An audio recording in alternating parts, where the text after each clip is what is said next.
Scotland's a wild and lovely place. But there's a change we must embrace. Scotland's water's world class. No doubt. So, take a refillable bottle. When you go out. It's your water, your life. Top up from the tap with Scottish water. Fresh, cool, clear. And only available right here.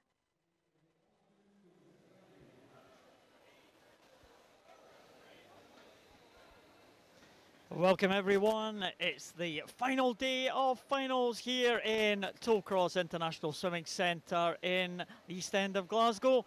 We are here for the fourth day of the Scottish National Open Championships 2018. My name's Paul Noble, I'll be taking you through the action tonight, this very last day of competition, joined in the commentary box by Ewan Ingalls. Good evening everybody. Back again Ewan for another stint. Yeah, back by popular demand. Let's go with that. Well, here is what we're going to expect tonight. We start off with the men's 100 metres butterfly. The MC you see on your screens are multi-classification events for the para swimmers. We have A and B finals for each of the events tonight. We don't always have a multi-classification event. I think just the first three events, because we've just heard that the men's 50 backstroke is not going to take place as well for those multi-classification swimmers. So a range of strokes that we've got tonight. Only one breaststroke event though, Ewan. Yeah, at least it's a 50, so it is the most interesting breaststroke event. But then obviously we'll have the breaststroke in the IM, which plays such an important part, and we'll have the breaststroke in the relays. So a wee bit more for me to enjoy. That's right. Commonwealth finalist, of course, in the 50 breaststroke, just recently retired as well. How's retirement going? Yeah, it's great. It's a lot different from the swimmer life. No more 5 a.m s. That's definitely a positive. But yeah, obviously miss it a wee bit, but just time to stop. Absolutely. There we go. There's the hashtag for the Twitter. It's hashtag SNOC18. So please send us a message. Myself and Ewan will be trying to look at the tweets coming in. We'll maybe give you a mention if you've got any questions for Ewan, the expert. The recently retired man, very up-to-date, current thinking. I'll see if I can answer them. If I've got no idea, then we'll just pretend your tweet didn't come in. So there's the spectators looking forward to these finals tonight. We've had some visitors from down south. Great to see the teams coming up from England and a big Irish contingent as well. Yeah, it's really good. Obviously, if it was just the Scottish Nationals, it wouldn't be as competitive. You know, we might not quite have A and B finals in some events, so it's really good that our neighbours come up and compete for these medals. And of course there's the team trophy as well, and City of Glasgow were doing pretty well on the team trophy. Yeah, it looks like they are still in front. I think that my old club, Edinburgh University, are sitting second at the minute, so just see if they can do anything to upset on the last night. Edinburgh University had a pretty good run at these championships, haven't they? A pretty strong team. Yeah, definitely. We've certainly put up the numbers. So it's all about putting the depth into the events and just seeing where you can pick up, final positions. We'll have those team trophy presentations a little bit later on. City of Glasgow are top of the tree at the minute. It's going to be tough to dislodge them, but some good action is going to take place tonight in this final day of competition. Again, it's we've seen a lot of these swimmers swimming as well previously in the week. I mean, we've got the 100 metres butterfly, but some of these swimmers already won medals in the 50, already won medals in the 200, and same with the breaststrokes. We had the 100 and the 200 earlier for the women, for example. Now we're looking forward to the 50 tonight. Yeah, I think sometimes that can put a wee bit of pressure on yourself as well, because obviously, someone like Cara Hanlon, she's won the 100, she's won the 200. Will she make it all three and get the 50 gold, or will somebody manage to upset her? So sometimes it adds a wee bit of pressure, but also obviously there's the fatigue coming in too, because obviously fourth day of competition, you're going to be pretty tired by this point. So yeah, we'll see who manages to recover best and get the job done.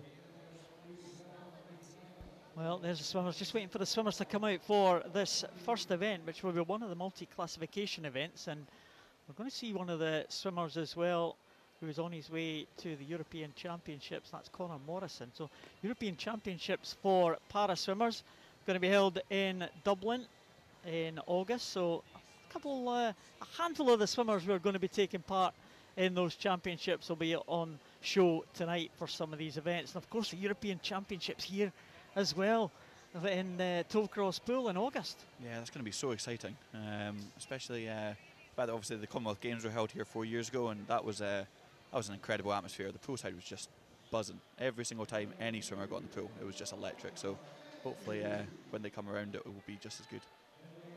So there's the para swimmers taking the start for this very first event, the men's 100 metres butterfly. In lane number 2, that's Kyle Hughes from North Lanarkshire. He won the medal in the individual medley, Kyle Hughes. I wonder if he can get on the medal podium again tonight. He's going to have his work cut out though. John Law, Scottish record holder in his class. He's a swimmer with a visual impairment. He swims in the S13 class. We've got 2 swimmers in lanes 4 and 5 who swim in the S14 class. Swimmers with a learning disability.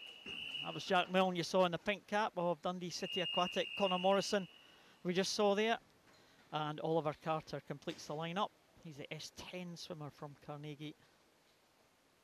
And he is a swimmer with a minimal physical impairment.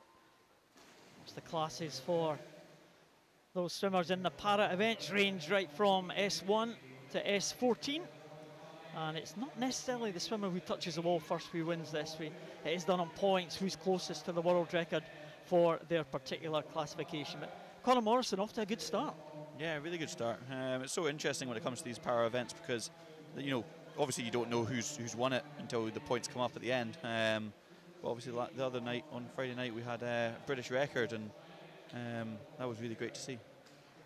Yeah, well, Conor Morrison and Jack Milne, well, they are in the same classification and had some good tussles. Conor Morrison, we're going to the Europeans to take part in the 100 breaststroke, and he's not known as a butterflyer. Jack Milne, pretty much the butterflyer come freestyler. Jack Milne in the pink cap of Dundee City Aquatic. Looks like it has got the edge on Conor Morrison. We'll watch out for John Law just on the top of those 2 yellow lane markers here. But here comes Jack Milne into the finish now. He touches in a time of 103.40. Good swim there from Jack Milne. And John Law just a second outside of his own Scottish record. And there's Kyle Hughes coming in now. And Oliver Carter finishing at 110.19. So Jack Milne looks like he has taken it in terms of the time. But in terms of the points, well, we're going to have to wait just a couple of seconds to see if we're going to get those points. Jack Milne certainly first to the ball, and he was very strong in that second half, wasn't he? Yeah, definitely. What's great to see there is that all 5 swimmers there improved from their heat swims. So that's the progression that we're always looking for, is getting faster for the finals, because obviously that's where the medals get divvied out. So. And there's a finish for Jack Milne. You were talking about finishing with your mother on the live stream the other day.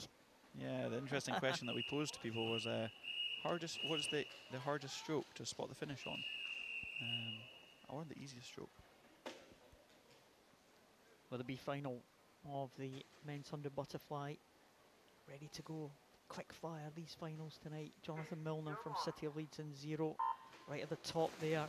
Chris Muir from Glasgow University in 1. Ben Griffin from Leinster in 2. Felix Gifford from University of Stirling in 3. Marc, Elrich, Ryan Brown and Conor McNeil, City of Glasgow in 4, 5 and 6. Lewis Hodgetts from Royal Wolverhampton in 7. Jamie McDonald, Warrender in 8. And Ross Leslie down at the bottom there. Edinburgh University represented in this one in lane 9. Yeah, it's great to see the 3 Glasgow boys in the middle.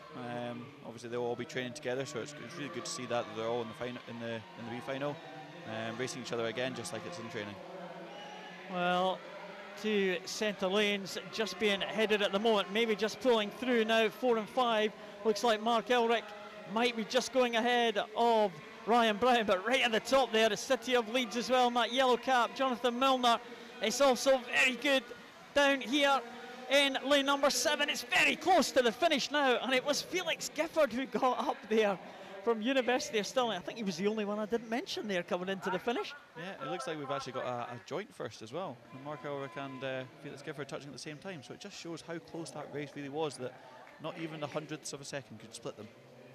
Well, 56.39 for that B final. Felix Gifford and Marc Elrich confirmed in joint first place in that B final. Ryan Brown, a medalist in the 200 butterfly, 3rd place in the B final tonight. Yeah, I think that maybe the 200 is just more of his event, or he might be suffering from a bit of fatigue from that. You know, if he's done that quite recently, then yeah, he might just be a bit tired and stiff shoulders or something. Well, he certainly spotted their finish, these two guys, didn't they? Yeah.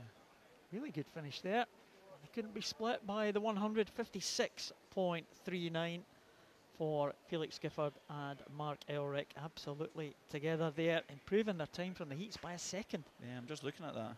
Obviously, they were 57 low this morning, so all boys did do a good swim tonight. They maybe drove each other on a wee bit more, which is great to see.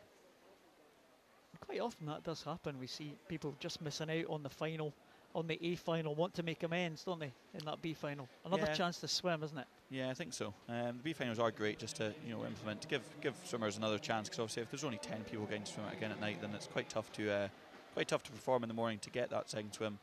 Obviously it's something that swimmers will need to work on when it comes to international games and whatnot, but it's good to see here getting another chance to swim. So the first person out for the A final of this men's 100 butterfly, Cillian Millie from Connaught. He goes right up there in lane number 0. Lane number 0 right at the top of your picture there. Stuart McIntosh from Aberdeen Performance is in lane number 1. Cameron Brooks-Clark from Sheffield goes in lane number 2. There's Cameron. Martin Walton, experienced man, University of Stirling, goes in lane number 3. Already a gold medalist here at these championships. Jacob Jackson in 4 from Ellesmere College. Edward Rednich from the University of Stirling goes in lane number 5. There's Kevin Walbank from Loughborough in 6.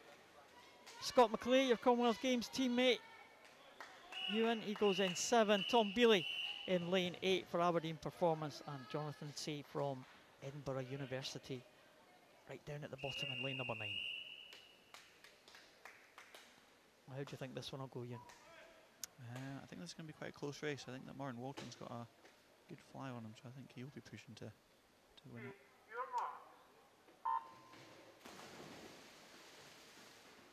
Well, pretty even start, you would say. Pretty good in maybe lane number 6, had a good start there. Kevin Walbank, Scott McClay, pretty fast off the blocks as well there in lane number 7, that kind of black cap there. Also very good up there in lane number 3 is Martin Walton, as you said, going to be first to the wall. Looks like it's going to be Martin Walton and Kevin Walbank absolutely together there. Yeah, and here comes the underwaters. Such a key part of the race, especially on butterfly, because obviously that is the kick that you're doing all the way through the race. So these boys have very good underwater fly kicks. You see Martin Walton there on top of your screen. He's a wee bit ahead at the minute, whether or not he can hold on. Yeah, it's going to be tough for the swimmers in the middle to come back, but Martin Walton is being challenged by Cameron Brooks-Clark. One lane up. It looks like Cameron Brooks-Clark might just take this one for the city of Sheffield, and it is Cameron Brooks-Clark. What a great second 50 that was. 54.68 for Cameron Brooks-Clark there, and a real improvement from his heat time. Martin Walton it was in second, and Kevin Walbank in third position. Interestingly enough as well, Scott McClay was 4th there in a 55.64. Obviously he won the 50 last night, 2 nights ago, with quite a margin. So quite interesting to see. Obviously he didn't go out as fast there. You know, he might have held back a wee bit and pushed the boys towards the wall. Maybe he's got a wee bit more in him to come. Well, Cameron Brooks-Clark was very, very good there, just at the top, just above Martin Walton. Just pulled through in the last kind of 25 to 30 metres there. Martin Walton, well, just missing out on the touch there. 54.68 for that man. That's Cameron Brooks-Clark. And Martin Walton, 54.92 in second. Kevin Walbank just getting ahead of Scott McClay. Yeah, a couple of great races to start off the evening. So that's the men's 100-metre fly finished with. Of course, as well as the Open champions as well. We've got Scottish champions to crown as well. And because the leading 3 were non-Scots there, that Scott McClay will be crowned as the Scottish champion. And also junior champion as well from the Scots. There was no juniors in any of the finals there. But Mark Ford from City of Glasgow will be the junior champion. He swam in the heats. An interesting one coming up now. The para swimmers back on again. It's the women this time. And it's 100 freestyle. And there leading them out is Jenny Hunter, representing South Lanarkshire. Seen her swim from team down south, Beachfields, is one of the teams that I'm sure Jenny Hunter has swum for at the British National Championships, representing South Lanarkshire here at the Scottish Champs. She is a Scot. She is a Scottish record holder in other events. Grace Harvey, one of the European team members for GB in the wheelchair there at the back. She goes next to Beth Johnston, the border swimmer. Alice Tighe in lane number 3. Alice Tighe, well, you might remember her from the Commonwealth Games, gold medalist for the England team. And Bethany Firth, the Irish swimmer, is a British record holder in her class, AS14 class. There's Tony Shaw, just to the left of the screen there. The Aberdeen swimmer. Abby Kane was in the pink costume. Hope Gordon in lane 7. There's Erin Swan. And there is Laura Pilkington in lane number 9. Again, a range of classifications. We have swimmers right from Grace Harvey and Laura Pilkington in the S6 class. S1 to 10 are for those with physical impairments. S1 being the most severe and S10 being the least impaired. So Laura Pilkington and Grace Harvey in that mid-range. And again, not necessarily who gets to the wall first, because don't expect Alice Tighe to win this race, but expect her to be right up there as how close she can get to her own record. Yeah, definitely.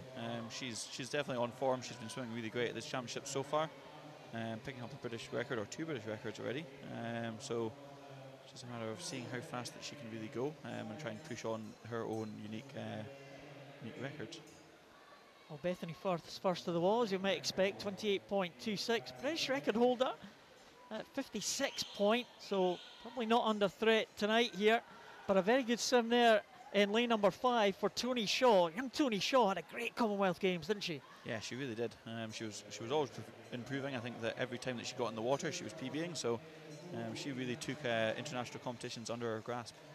So I wonder if she can challenge her own Scottish record tonight. She set that in the Gold Coast, 104.19. Bethany Firth is going to be first to the wall in 58.73. Alice Tighe and Tony Shaw are in together, and it's 104.36 for Tony Shaw, just outside her own Scottish record, and Alice Tighe just outside her own world record for her classification. The 2 different classes here.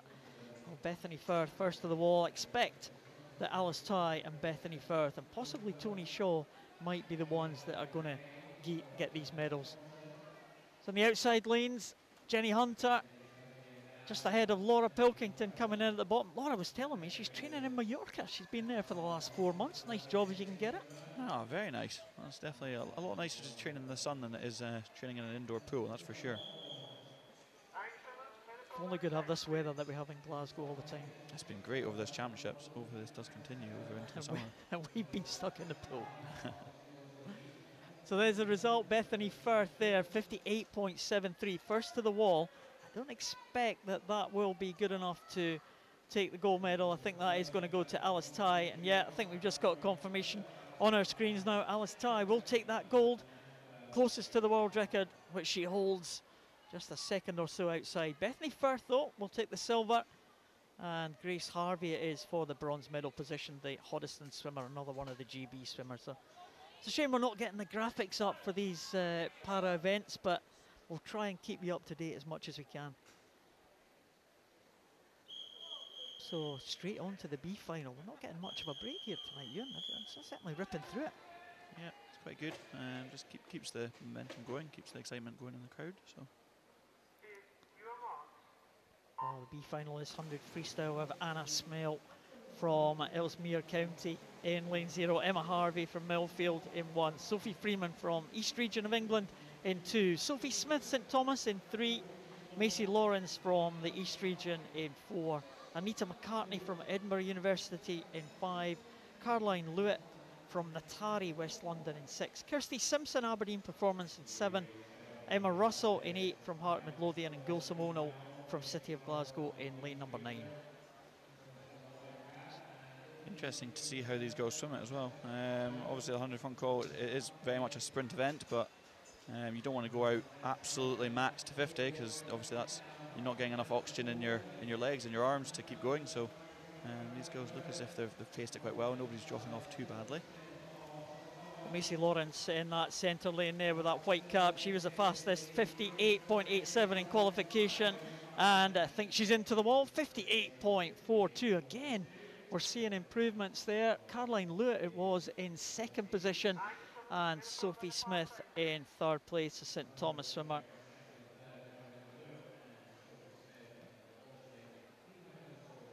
Well, it looks like we do have a disqualification there as well. That was Emma Russell. Well, the Scottish junior there was the only junior in this field, and she has been disqualified. So, not sure exactly what's going to happen with the Scottish junior title. Not sure what happened there. Ewan, did you notice anything? No, I didn't see anything myself. It's quite interesting to pick up a disqualification in the front call as well, because generally it's quite a hard stroke to get disqualified in. I'm going to guess it's past 15 on one of the walls, but I didn't notice it myself. Yeah, not very many things. It could be maybe a start, yeah, a flyer or something like that, possibly. Block or something. It's really unfortunate to see that, especially when it's a B final and they're just trying to pick up some times. But yeah, but that's that the way was. it goes. You need to be accurate with everything you're doing, and I guess it's a lesson learned for next time. Yeah, so there's Emma Russell. That's unfortunate for her. She would have been crowned the Scottish junior champion as well, so we'll have to find out something about that, see what's happened to Emma Russell, see who's going to take that Scottish junior title. We'll move on to the A finals. A few familiar names for you, dominated by Edinburgh University. You? Yeah, that's what I like to see. There's plenty of girls in here. I think there's 4 from Edinburgh University, so that's great to see. First one of those we'll see on your screen, Monique Olivier, Luxembourg swimmer. Yeah, Luxembourg swimmer over here. She's also she spends a bit of time in South Africa too, so yeah, quite a well-rounded one there. Evie Edwards is next, and another Edinburgh University swimmer, one of the Scots, Rachel Masson. Amy Grant from Loughborough, breaking the Edinburgh dominance in the early stages there. Catherine Stark there, she's in lane 4. Emily Crane in 5. Kate Clifton from City of Sheffield in 6. Beth Aitchison, Loughborough in 7. Emily Horn, who won the Scottish title in the 50 fly, she goes in lane number 8, and Emily Barclay completes the lineup in lane number 9. Katie Stark's got to be one of the favourites for this one, surely. Yeah, I think so. She's just been swimming great the last couple of months, well, the whole year really. So I think she's got her eyes on the prize for this one. Well, Stark got the bronze medal in the 50. Emily Crane got the silver medal. Oh, look at that start though from lane 5. Wow, that is incredible. Way out in front already. Well, that is the 50-metre silver medalist, Emily Crane. We really got away well there, the Loughborough University swimmer, and Katie Stark's going to play a little bit of catch-up here. Yeah, I think that the girls around her just need to stick to their own race plans and not think about the fact that she's gone out so fast. Kate Clifton in second place, but no doubt about that one. Emily Crane has a big lead, and wonder if Katie Stark can come back here. And I think they are starting to make inroads here into the leader. Yeah, definitely. This is going to be quite a close race. I think that Emily Crane's gone out so fast, but Katie Stark, she's just coming right back at her. Every single stroke, she's just pushing on towards that wall. Into the last 5 metres now. And into the finish, all on the finish, and it is going to be Katie Stark who gets it. 55.56 against 55.68, and it was Katie Stark who took it. Well, we talked about the tactics going out in the B final. We didn't expect Emily Crane to be caught there after that lightning start, but Katie Stark bided her time and came through in the closing stages. Yeah, I think that Katie just stuck to the race plan there, which is great to see. Managed to get the touch by 0.12 of a second, which is not much, but she kept calm. You know, she saw that Emily was going out fast. Just had to swim her own race and just wait until Emily tired up a wee bit. She breathed over there just as she was entering the red, but after that it was head down, and it had to be there at the end, both turning away from each other at the finish there. Wonder if they were just aware of where the other ones were. Certainly going into that they would be, but all eyes to the scoreboard as they turn round. Yeah, I think so. I think 10 metres out, you're probably seeing that somebody's pretty close to you, and then it's kind of head down straight on that black line on the middle of the pool, and straight into the wall to try and get the victory. And there's hugs all around from the Edinburgh girls. Well, a title in the bag for Edinburgh Uni. All matters for the points, doesn't it? All matters for the points. Well, medal presentations to come now for the first round of events there.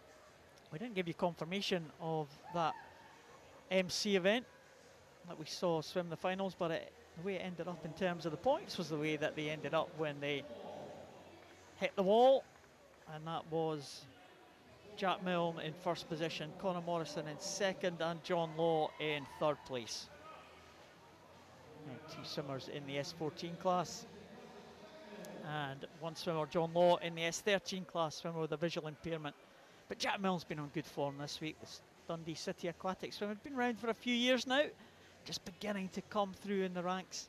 Same with Conor Morrison. He's one that has been around for a few years, but really last year made a really big jump on his breaststroke.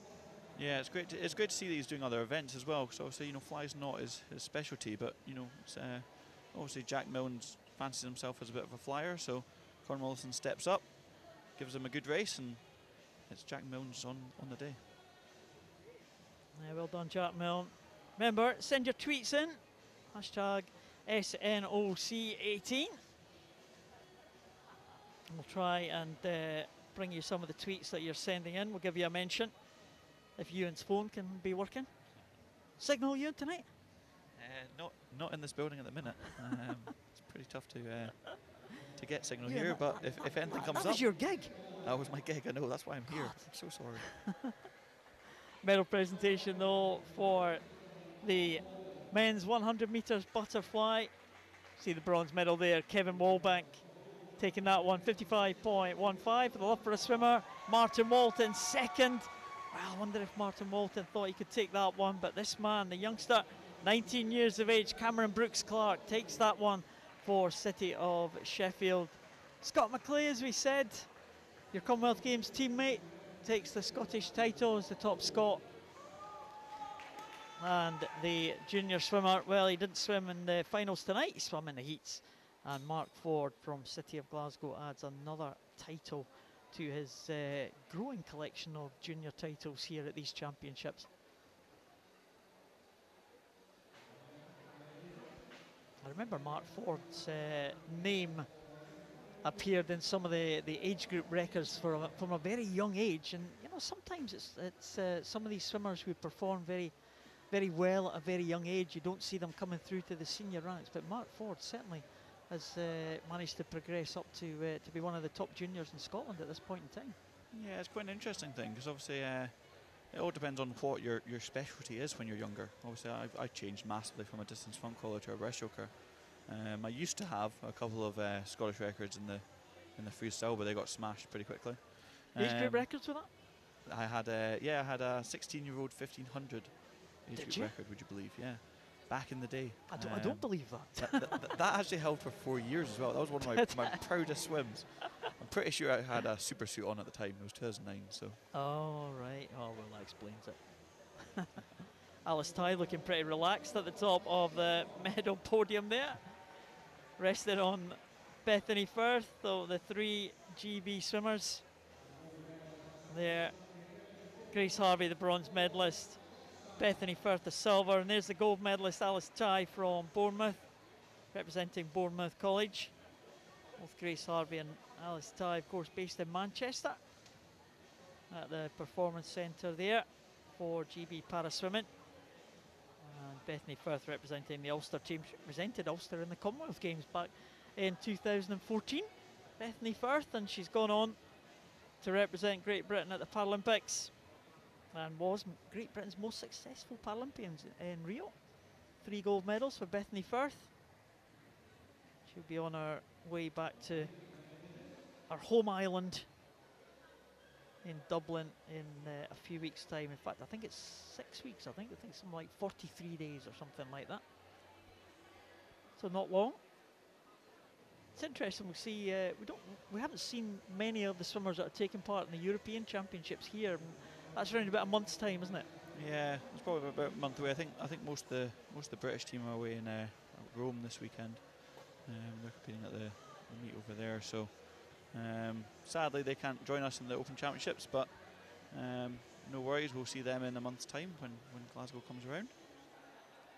And you going to the Europeans? You going to be here? Yeah. I've got a couple of tickets to go and watch. I think think the 50 metre breaststroke and the 100 metre breaststroke guys, just to see how our boys get on. You know, Adam Peaty and Ross Murdoch. So be good to see what comes with those events. Yeah, breaststroke, great strength in Great Britain over the last few years, that's for sure. Adam Peaty especially, my goodness, a phenomenon. No, definitely, and of course James Wilby from the Commonwealth Games, obviously picking up a bronze, a silver and a gold there. So great to see that. Not forgetting Scotland's own Ross Murdoch as well. No, of course not. So there's the medalist for the 100 freestyle, Beth Aitchison from Loughborough University, Emily Crane from Loughborough, and what a finish there for Katie Stark to take that one. You picked her out as a favourite. She didn't let you down. No, not at all.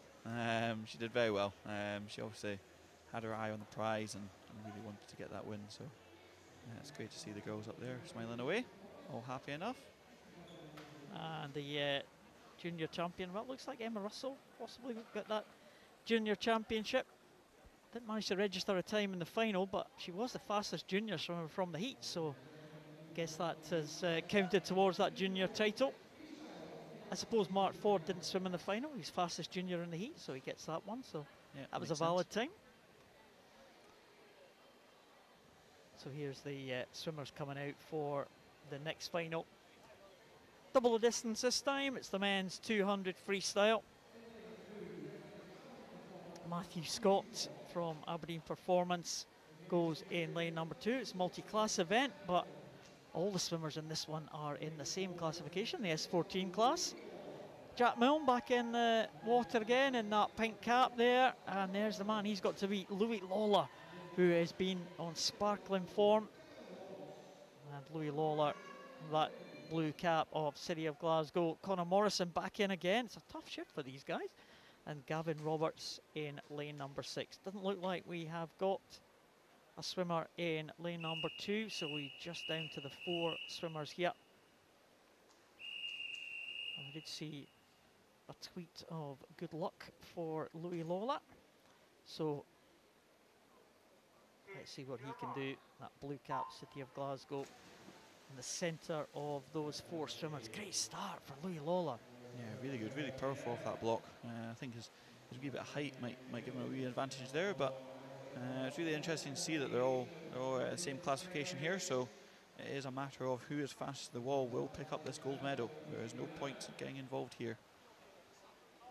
Louis Lawler, he's probably going to start as the favourite for this one. Saw him in the British Para International about a month ago.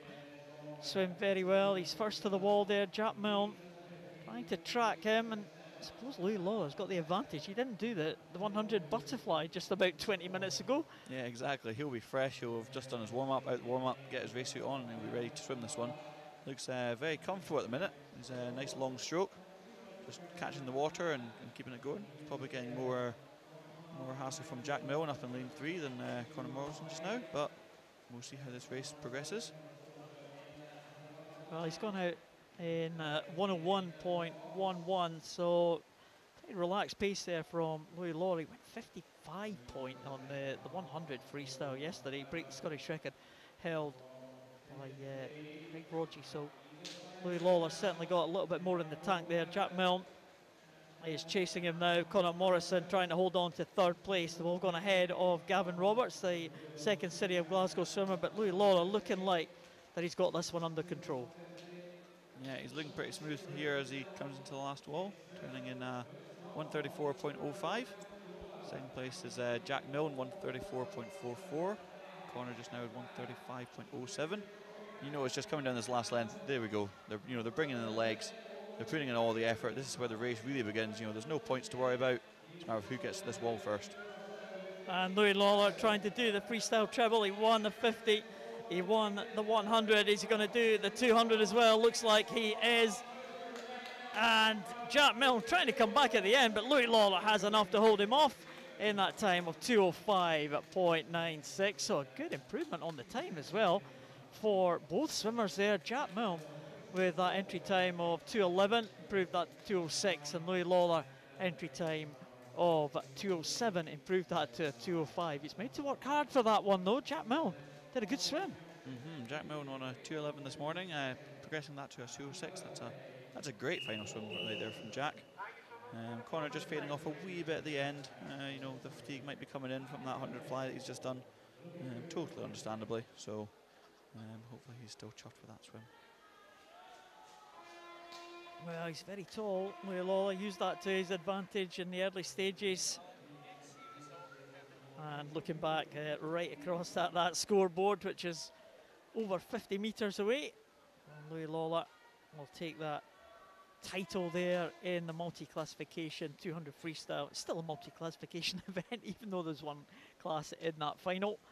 But he will be back again on the medal podium for that one.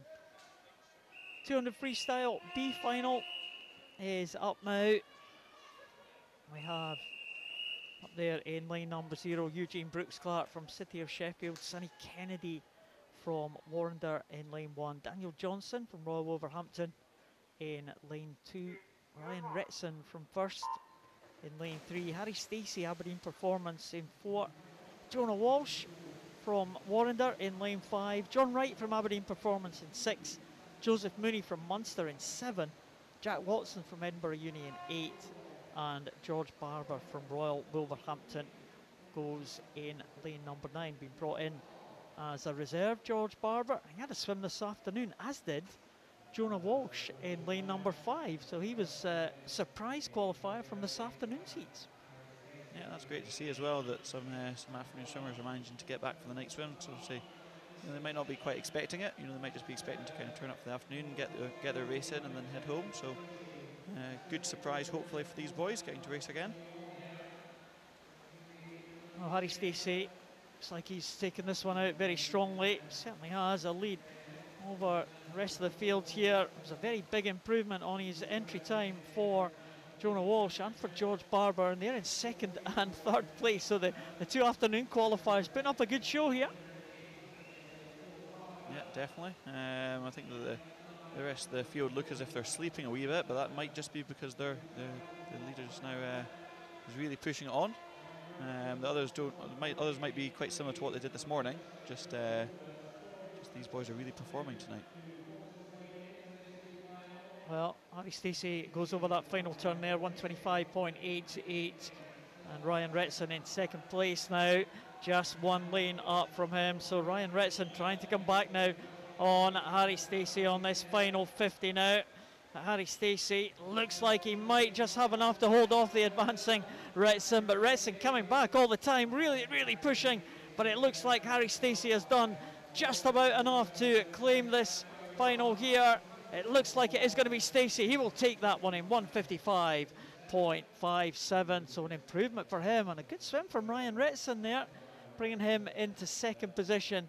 And it was Daniel Johnson in 3rd place, the Royal Wolverhampton swimmer. Yeah, that's a great swim. Two seconds off from this morning's swim, which obviously was a good swim for him as well. You notice all the times for the rest of them are kind of 57s, 58 sort of region. So he really did just shine through and show the field what he's made of. Yeah, he certainly took it out. He had the tactics to go out fast and maybe try and hold on there, and it certainly worked for him, didn't it? Yeah, you got to have a lot of confidence to do that. He knows he's in a good place. It might, you know, maybe it's his training or just the way he's feeling in the water, but he obviously knew before that race that he was able to go out fast and hold on to it. So that's great to see, and it definitely paid off. And would he be annoyed with the fact that it would have got him into the A final if he'd have swum close to that? Yeah, it could be a bit annoying. It depends on what he was looking for coming into the competition, I think. If he had a goal just to swim again, because obviously if he was in the afternoon session, then he might just be looking to make a final, and he might have been quite happy with that. And the second chance, he definitely seized it with 2 hands. So we just need to see what these boys go. I guess if he would have medalled, he might be a bit disappointed, but it's all down to these 10 boys now to show them why they're in the A final. I imagine they are trying to go, expected to go faster than we saw from Harry Stacey in that previous heat. Joe Watt right at the top for City of Glasgow. Curtis Coulter, Swim Ulster in 1. Scott Goldby, Edinburgh Uni in 2. Angus Barr from University of Stirling in 3. David Prendergast from Leinster in 4. Jack Thorpe from Edinburgh University in 5. Kyle Boyack from Stockport Metro in 6. Dea Hasuna from Warrender in 7. Martin McInnes, City of Glasgow in 8. And Cian Senior down there at the left-hand side of your screen for Sirius Sheffield, that red cap in lane number 9. We saw Jack Thorpe have a very good swim, certainly in the 50. Really tried to challenge that Scottish record, very, very close to it as well, 0.17 outside. Yeah, he was really close. He's having a great championship so far. He won the 50-metre front call and he won the 100-metre front call last night. So, as you'd expect, he's pushing it out a wee bit here. It just depends on where he's at in his training to try and hold on. He's never really been a 200 front call specialist, but if he tries to add that swim into his programme, then that's a great sign. Again, one of your teammates as well, Jack Thorpe. Yeah. Was training with him day in, day out, up until April even. But yeah, that's him out first at the 100 in 54.0. So that's a good split. It just see what can happen in the second half. Well, he's got a little bit of company there next to him. Kyle Boyack and David Prendergast on either side of Jack Thorpe. They'll fancy their chances here to try and get ahead of the early leader here from Edinburgh University. But Jack Thorpe is holding on very well, maybe being challenged one lane down by Kyle Boyack from Stockport Metro, who is edging ever closer to Jack. Oh yeah, definitely. Jack will definitely feel this advance coming. These boys are pushing on the second half. I think that he's breathing every single stroke towards Kyle at the minute, just keeping an eye on him, but he has got to look up at lane 4, because lane 4 is coming up at him very quickly here.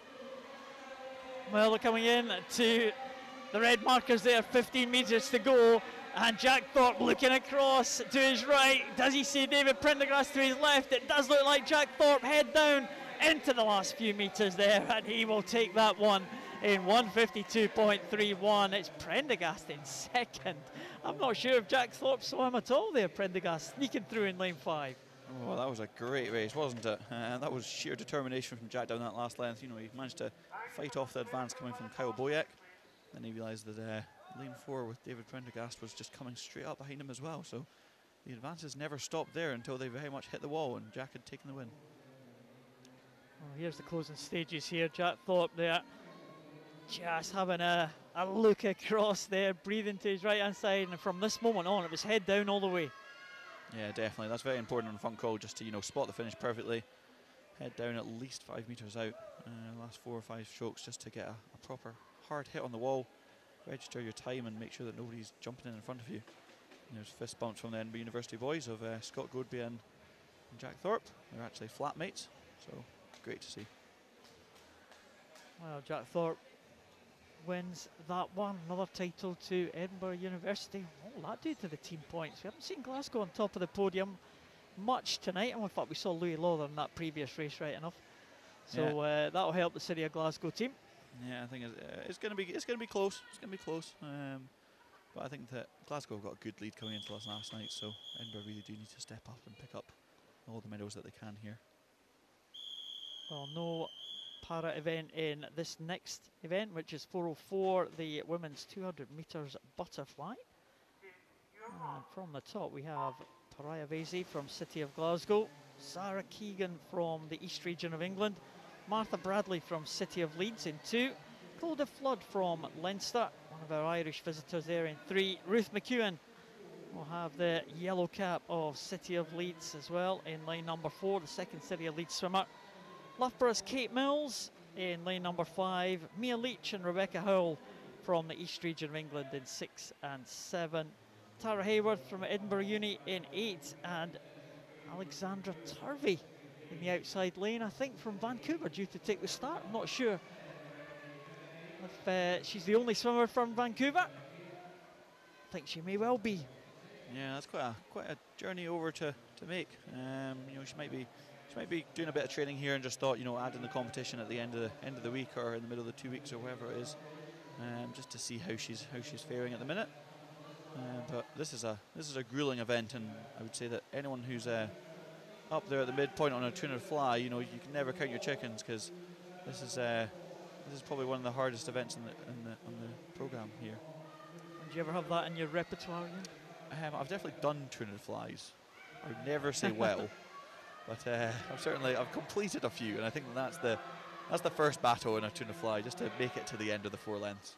I think I only ever did 2 200 fly swims, and both times I finished and felt I had so much left. I'd never quite nailed it. I was too conservative going out, I think.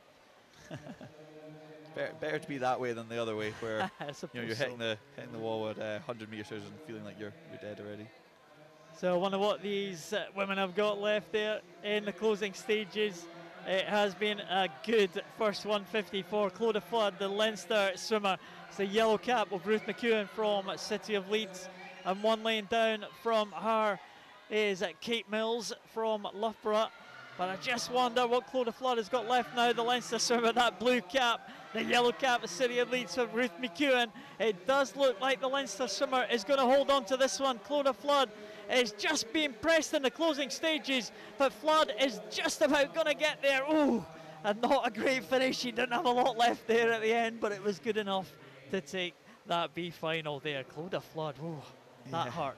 That looked sore at the end. I think that was a matter of she had in her mind that she had one more stroke to do, took the stroke and realised that wasn't quite enough. But well done to her. She led it from the front right from the beginning. So she obviously committed to racing that out and managed to do a good improvement from this morning. So yeah, massive improvement, wasn't it? 2:22 this morning for Clodagh Flood, and she's improved that to 2:18. Here's the finish. Yeah, she had her head down, knew she had one more stroke, took the stroke, and then just realised that's when her head just popped up above the water for a split second, just thinking she would have been at the wall. She might be if it was the end of 100, but at the end of a 200, you're in another world of pain. So you can see she looks quite knackered, but everyone would be. Grabbing onto that block there and stop herself from sinking down, but a good swim nevertheless. She'll be pleased with that time. She's got to be delighted with that 4-second improvement. Yeah, definitely. It depends what she looked for tonight. I think that going out there to win the B final is always a good challenge to set yourself, and she obviously went out, led from the front and held on. So and the pain's temporary, that's what they say, isn't it? The pain's temporary, yeah, definitely. I feel no more pain now, so I can certainly vouch for that. But yeah, she'll just need to head away, get a good swim down in, and then she'll feel a lot fresher. Well, the final just to come up now, just about to make their way onto poolside. And I mean, that 2:18 would have actually qualified her very high for this A final. It's only 2:18 was the fastest time, and that was Amelia Kleins from Loughborough University, and Tame Bruce as well qualified on 2:18.29. Yeah, I think the tricky thing with the tuna fly is, it's such a hard event that when you do it in the morning, no matter what speed you go, it's going to hurt. So I think that some of these girls, they'll try and pace it, try and not completely kill themselves, because they've got to do it again tonight. And sometimes, you might get the pacing a wee bit wrong. A second per length isn't exactly much, and it just bumped her down into the B final. But you'd expect to see some of these A finalist girls going a wee bit quicker anyway. I think that Tane Bruce is, don't know how that was for her this morning, but I reckon she'll go a bit quicker than the 2:18. Tane Bruce, of course, is touch record holder in the 100 fly. Yeah. An idea who's the record holder in the 200? I don't actually know. I'll have a guess. What's the percentage answer?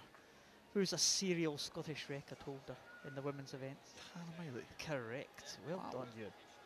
Wow. She really can do everything. So I shouldn't be surprised, really. But yeah.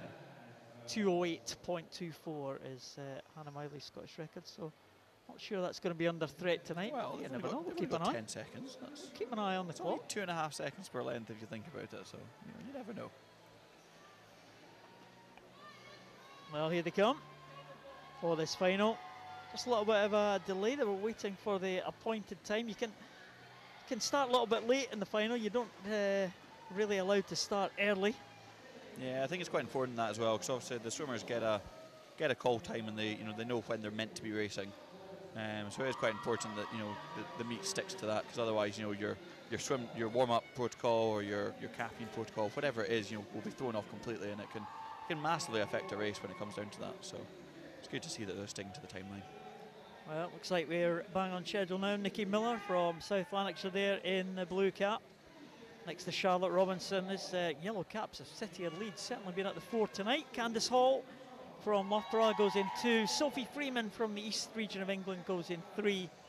Amelia Kleins, the second Loughborough swimmer, goes in 4. Tame Bruce will go in 5 there from Edinburgh Uni. Melanie Hall, City of Sheffield, in 6. Serena Aguaram, one of the juniors from City of Glasgow, in 7.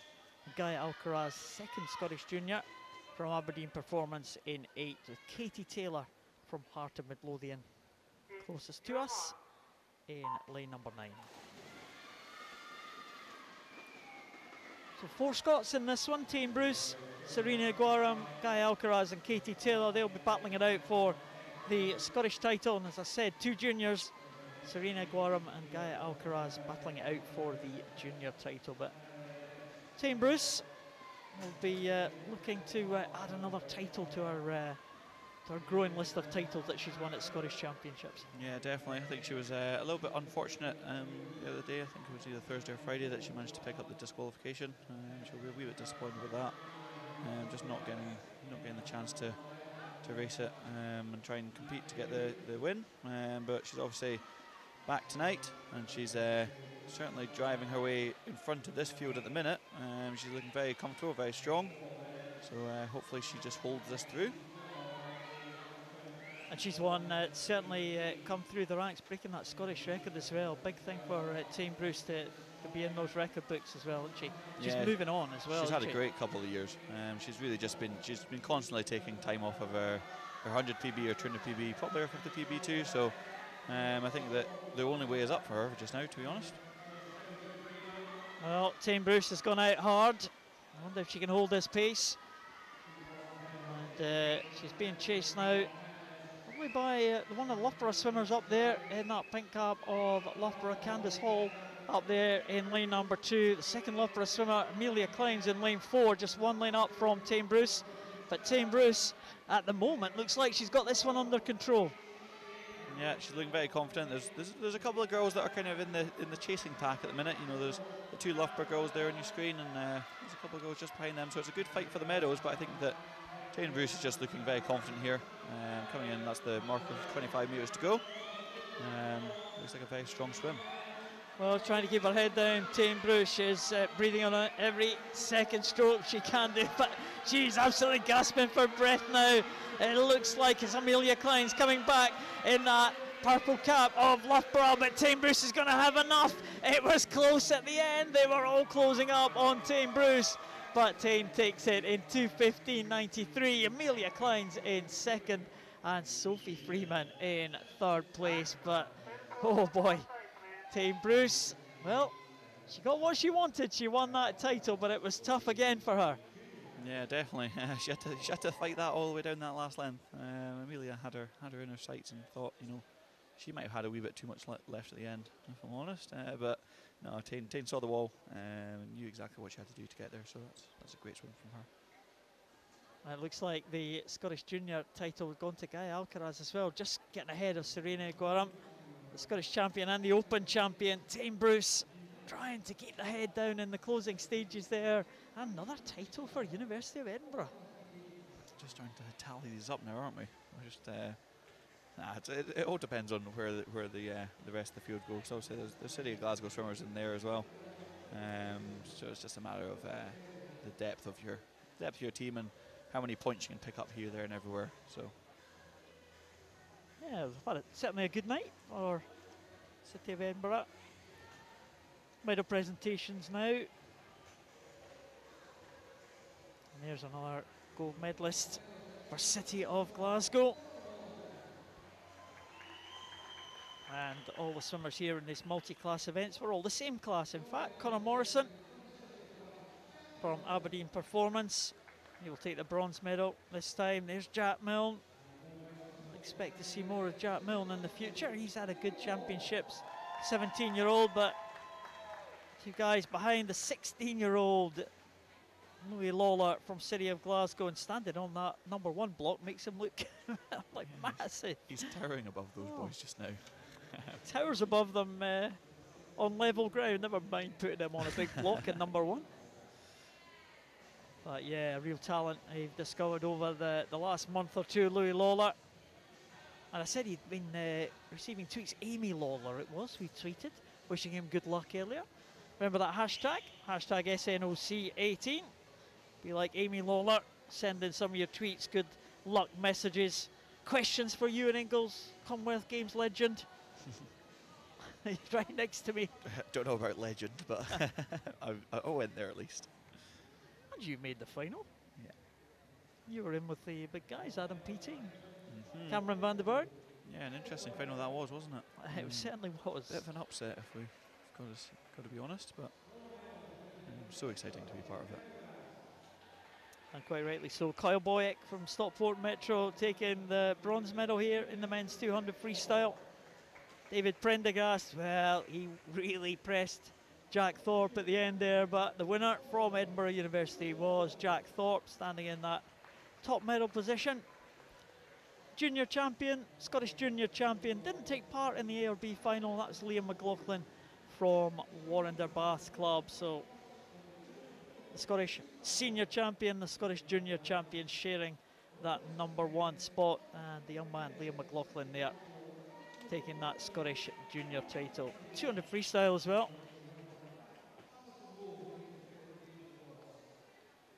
And another trophy has been presented here, and that's the Eileen Adams trophy. And Eileen Adams was coach of Robbie Rennick and David Carey, of course, and the Eileen Adams trophy is the best combined performances in the 200 and 400 freestyle over these championships, and Martin McInnes from City of Glasgow has won that Eileen Adams trophy. So great performance for her. Of course, Scotland really been blessed by 200 and 400 freestylers over the past few years, and really kind of mainstays of the GB 200 4x200 freestyle team. Yeah, definitely. I mean, I had Eileen for a couple of sessions back when I was younger, back when I was 10, 11 years old, whatever it was.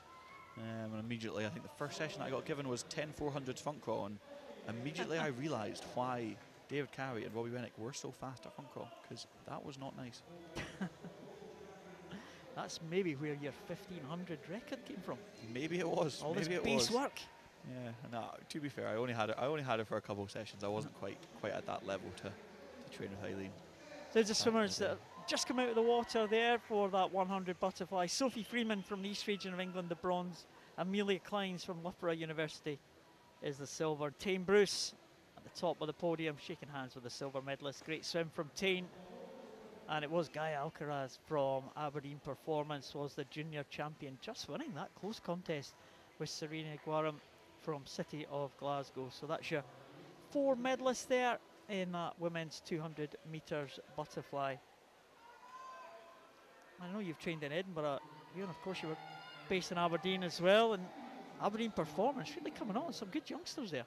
Yeah, they are. It's great to see. Aberdeen's obviously, they used to have a fair few programmes with SAS and Coast and whatnot, and I think it's great that and Geary. It's great that they've kind of combined it, and they're just they've got a really good programme going on up there with the 50 metre pro, obviously, as well. Well, talking of 50 metres, it's the 50 metres backstroke. Seamless link there. Thank you, Ewan. We're doing well here. We're doing well. Callum Chittleborough in 0. Right at the top there, Luke Galland in 1. Thomas Clare in 2. Alan Corby in 3. Mark Ford in 4. Mac Boyle in 5. Stuart McIntosh in 6. Ryan Robertson 7. Callum Ashton 8. And Conor Massey in lane number 9. This is the contest for the Scottish. This is the B final, but all 4 Scottish juniors are in this one. Centre lanes Mark Ford and Mark Boyle. Very good start there for Alan Corby, the Munster swimmer, in lane number 3. Also Luke Galland from Munster right up there in lane number 1. Looks like it could be Munster 1 and 2. It is, and it is Thomas Clare in 3rd place for the East Region. And the Scottish junior title will go to Mac Boyle from Katie Aquatics. Well, Katie Aquatics swimmer there. Mac Boyle will get the Scottish title, just ahead of Mark Ford. There's the results there, a 1/10 of a second separating those 2 Scottish juniors in 4th and 5th, with the 2 Munster swimmers at the top there. Really strong 50 backstroke swimming. Yeah, see, 50s are just so much more exciting than the other events, aren't they? Yeah, it was a good race. Obviously only 0.05 separating 1st and 2nd. At the top of your screen, bit of an interesting one coming from one of the outside lanes. We used to call them the outside smokers. But I guess on a 50 metres, the winner can come from anywhere. So it's a matter of having a lane, and you've got a chance. Yeah, it was very close as it promised that it should be. And here is the A final. I don't expect anything other than a close contest here. Sam Irvin we saw from Loughborough University in lane 0. One of the Scots in this one, Grant Henderson, and one from City of Glasgow. Two Loughborough swimmers, Dan Cross and James Oxborough in 2 and 3. Scott Gibson was the fastest into the final. He goes in lane number 4. South Lanarkshire swimmer Martin Walton back in the water again. Martin from University of Stirling in 5. Andrew Sawkins from Edinburgh Uni in 6. Joe Watt from City of Glasgow in 7. Chris McComb from Edinburgh Uni in 8. And Miles Stirk with again that familiar yellow cap of City of Leeds down in lane number 9. Dan Cross was very impressive in the 100, the Loughborough University swimmer at the top there, 3 lanes down. I wonder if he can repeat that success here in the 50. Dan Cross off to a very good start. Again, it's going to be very, very tight now. Scott Gibson going well in lane number 4. Martin Walton also out fast in lane number 5. The 2 yellow markers. James Oxborough really turning over the arms very fast, but here comes Scott Gibson and Martin Walton into the finish, and it is going to be Scott Gibson, I think. It is in 26.20, and James Oxborough gets second position. Goodness knows how he got that one. It must have been a great finish for James Oxborough, but Scott Gibson takes it by 7/100ths of a second. Oxborough in second and Martin Walton in third. Yeah, that really did come down to the last stroke, didn't it? I think Martin Walton hit the stroke on a wee bit of a bent arm, and that might have dropped him out of the win or even getting the second place. But always an interesting one, so great to watch. Yeah, great finish there, and Scott Gibson taking that one. He'll be pleased with that swim there from Scott Gibson. Yep, definitely. If he's only 18 and picking up national titles, he's doing something pretty well. Even if, you know, some of the athletes aren't here, like Craig McNally probably would have fancied himself for that race, but he's over in Rome at the minute, so we have to discount him. And well done to Scott Gibson on taking the opportunity. Now we're down to familiar territory for you now. 50 metres breaststroke, the B final sees Erin O'Meara from East in lane 0, Jessica Burke, Leinster in 1, Ailsa MacDonald in 2 from Northampton, Kate Story, Glasgow University in 3, Jasmine Smith from Lerwick in lane 4, Clara Van Opel from Natari, West London in 5, Maya Hall from Ellesmere County in 6, Amelia Monaghan from East in 7, Katie Goodburn in 8 from Warrender, and Laura Hawkins from Royal Wolverhampton down there in lane number 9. The Wolverhampton swimmer with a good start there, but it may be lane number 2, Ailsa MacDonald, and lane number 4, Jasmine Smith possibly, who are going to take this one. It looks like it might be Ailsa MacDonald to take it. It is Ailsa in 33.83. So Ailsa MacDonald from Northampton, she takes that B final in a very good time actually. In fact, improving her time by exactly a second from the heats. Yeah, that's a big ask as well on a 50 metres. 1 second's a huge amount. That'd be the equivalent of about 4 seconds on a 200. So that's a very good swim indeed.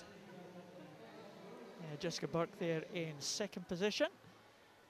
So the action taking place right at the top there. And there was Ailsa MacDonald with that Northampton cat there, just coming into the end. It was quite a clear victory. Wasn't too much in it in terms of time, but in terms of a 50, it was very much a clear win there for the Northampton swimmer, Ailsa MacDonald. The final swimmers being introduced now.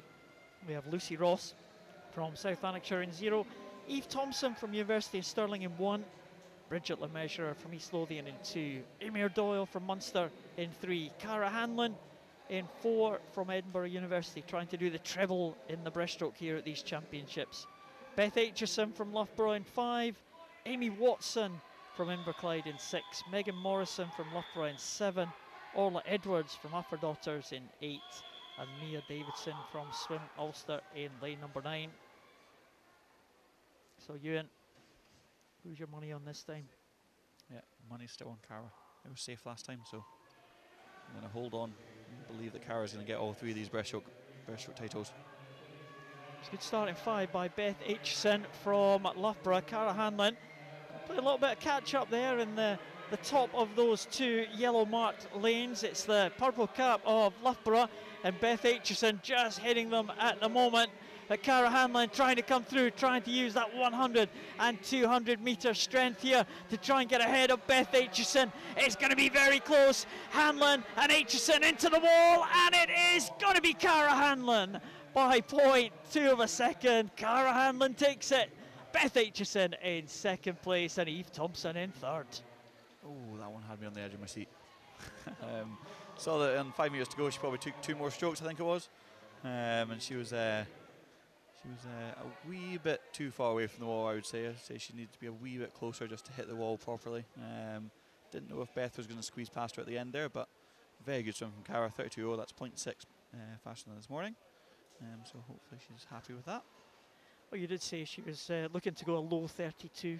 I was thinking she might drop into the 31s, probably low 32. So that's probably about right for what I was thinking, but I don't know what she was expecting. That's the thing. Oh, it was very close in the end. She just managed to stretch for that. I did think Beth Aitchison was just about going to take that one at the end. It looked like Cara Hanlon was coming through. She had the momentum. Beth Aitchison just kicked again at the end. Yeah, I think Beth just took the extra stroke. She still hit it on the end of a stroke, which was great to see. Cara really did go to the fingertips there, and the fingertips hit the wall first, so that's what matters.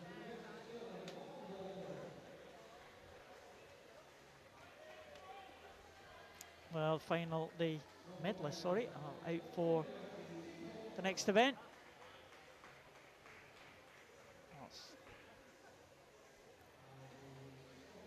The backstroke events there. Scott Gibson taking that gold medal, ahead of Martin Walton and James Oxborough. Well, it was a great contest as well for the swimmers. And the junior swimmer, Mac Boyle, representing Katie Aquatics, which is an American club. Oh.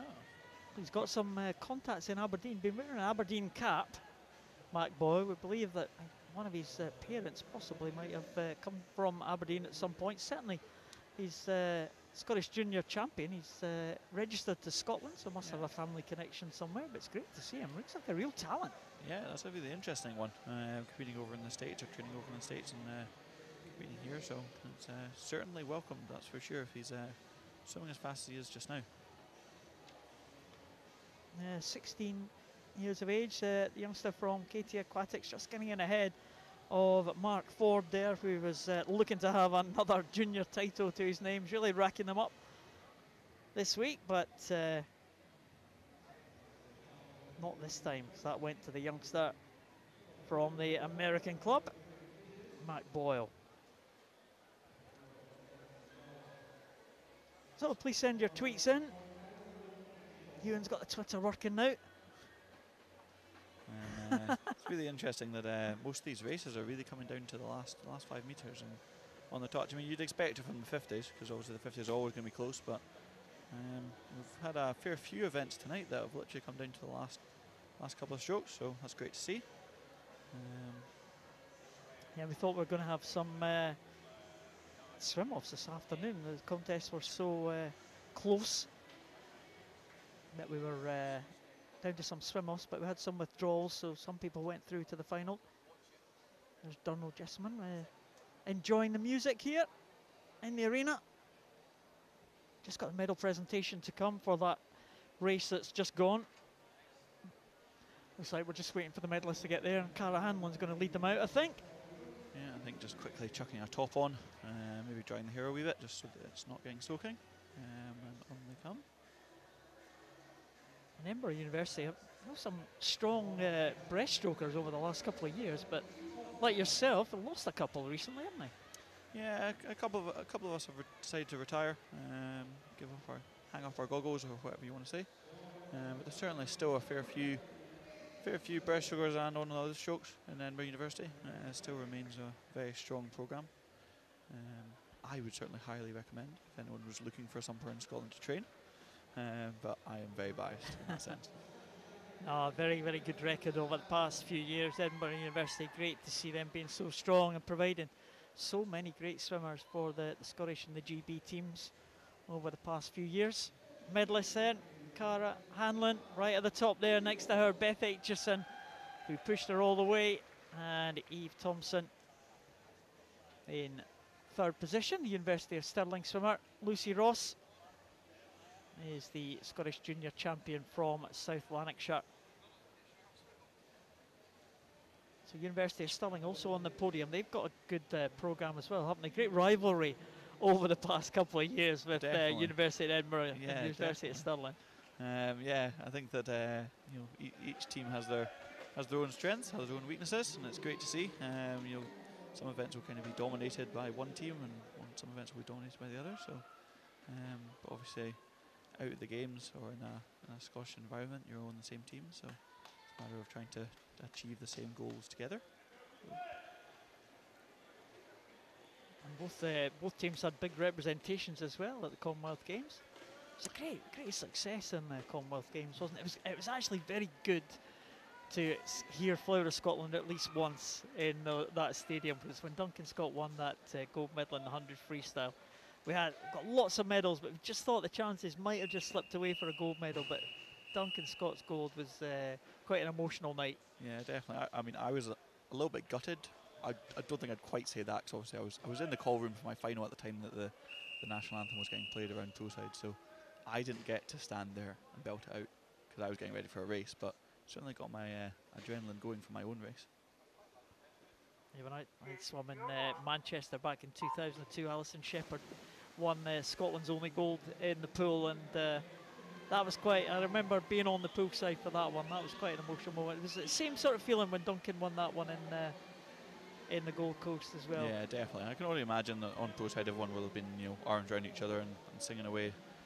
We also got to hear it when Grace Reid won her gold medal in the games, so all the swimmers were on poolside for that, cheering her on. That was a great atmosphere to be part of. I missed that one. So it's one each. Yeah, true. We're into the 400 metres individual medley. It's the B final. We've moved from the sprints to some of the distance events. We have Lewis Binning from the East region of England going in lane 0. We have Ruben Vista from City of Sheffield in lane number 1. Billy Pettit from Ellesmere College next to his college teammate George Smith in 2 and 3. Liam Burrell in that centre lane for City of Leeds in lane 4. Angus Allison, one of the 2 Scottish juniors in this one from Warrender Baths. He goes in lane 5, that red cap of Warrender. It's been headed at the moment though by Mark Walsh in lane 6 from Munster. And Jamie McGregor from Perth City goes in lane 7, with Daniel Whiffen from Lisburn in 8 and Herbie Kinder from the East region of England in lane number 9. So, as I said, 2 Scottish juniors in this one. We'll watch out for their progress. And that's Angus Allison in lane 5 and Jamie McGregor in lane 7 from Perth City. So 2 lanes across from each other. Individual medley, of course. All things can change about as they go through the strokes. And good start from the swimmers there in lane 3 and 5. George Smith. In 4 and 6, I should say. Liam Burrell and Mark Walsh leading them through there. You ever go to the 400 metres individual medley, Ewan? Yeah, that was part of my programme, if I'm honest, between the ages of probably about 11 and 16, I want to say. Used to be highly contested in Britain, and it was great to go down to the British Championships, or the British age groups as they were, and race that. It was actually the first event that I qualified for the British youths, or the British age groups. And I went down there, and I remember it was the first time I watched there was a screen on the poolside, and I just ended up doing the back crawl and watching myself race. Still ended up doing a PB, so it just gave an idea of my readiness to swim, I guess. But yeah, definitely done it 400 IM. Breaststroke was always my strongest leg on it, but I had the endurance from my distance days to bring it home strong. So I was normally at this point not in the shot. You can see the 10 swimmers there. I was still probably doing a turn, and this would be the point that I would be kicking it up a gear and trying to hunt everyone down. Well, look at the breaststrokers coming through at the bottom of the screen there, all together. 3 swimmers there, Jamie McGregor, Daniel Whiffen and Herbie Kinder. Let's have a little bit of a check on the contest for Scottish Junior title, and it's very close at the moment between the 2 Scottish juniors, Angus Allison and Jamie McGregor in 5 and 7, 2 lanes across from each other. maybe Jamie McGregor just for the edge there, the Perth City swimmer. Perth City have also got a nice batch of swimmers, haven't they, over the past few years? Oh yeah, definitely. I think it's Anne Dixon that's heading that programme. She was out at the games as well, a great coach, and obviously producing someone like Stephen Milne can be no mean feat, that's for sure. Anne's had Stephen since he was a wee boy, so yeah, they're doing great things over at Perth, for sure. Well, on the way on the freestyle now, Mark Walsh there in lane number 6, just heading them, but what a good swim up there in lane number 1, and that's the man who just got in as a reserve. He actually finished in 21st place in this one, and that is Ruben Vista, and he's making the most of the opportunity he's got to swim in this one. And it looks like it is maybe just Mark Walsh here, Ruben Vista in 2nd position, and everyone trying to close up now. City of Leeds cap there, Liam Birrell, that yellow cap coming back into contention now. It's very close for the Scottish junior title. I think Angus Allison maybe just with the edge over Jamie McGregor at the moment, but it is going to be the man who just came in as a reserve. It's going to be an excellent swim here from Ruben Vista. He will take this one. Ruben Vista will take that ahead of Mark Walsh, and it looks like Jamie McGregor from Perth will take that Scottish junior title, but only just from Angus Allison. It was less than a second in it between the two, but it looks like McGregor had the strength at the end. That is such an interesting race, the fact that Ruben managed to, was added in last minute, then comes through and wins it. That's pretty phenomenal. Whether he was taking it a little bit easier this morning, kind of took it a wee bit too easy, or whether he just swam out his socks there, but 4:43, it's a huge improvement from what he did this morning, so well done to him. Yeah, great improvement, 10 seconds faster. As you said, did he just do a little bit of a miscalculation? Well, sometimes a dangerous thing to do. Yeah, definitely. I think that he'll probably have been pretty chuffed at the fact that, that he got somebody withdrew, but he's certainly looking a bit knackered just now, isn't he? I hope he's going to get some help there. Might need a shoulder or two so he can make it back to his team, yeah. But he'll be pleased with that swim. That was an excellent swim there from Ruben Vista. Great contest between the Scottish juniors as well. Jamie McGregor getting the better of Angus Allison by half a second. It's time for the A final though. We have James Bilbao from Ellesmere College there in lane number 0.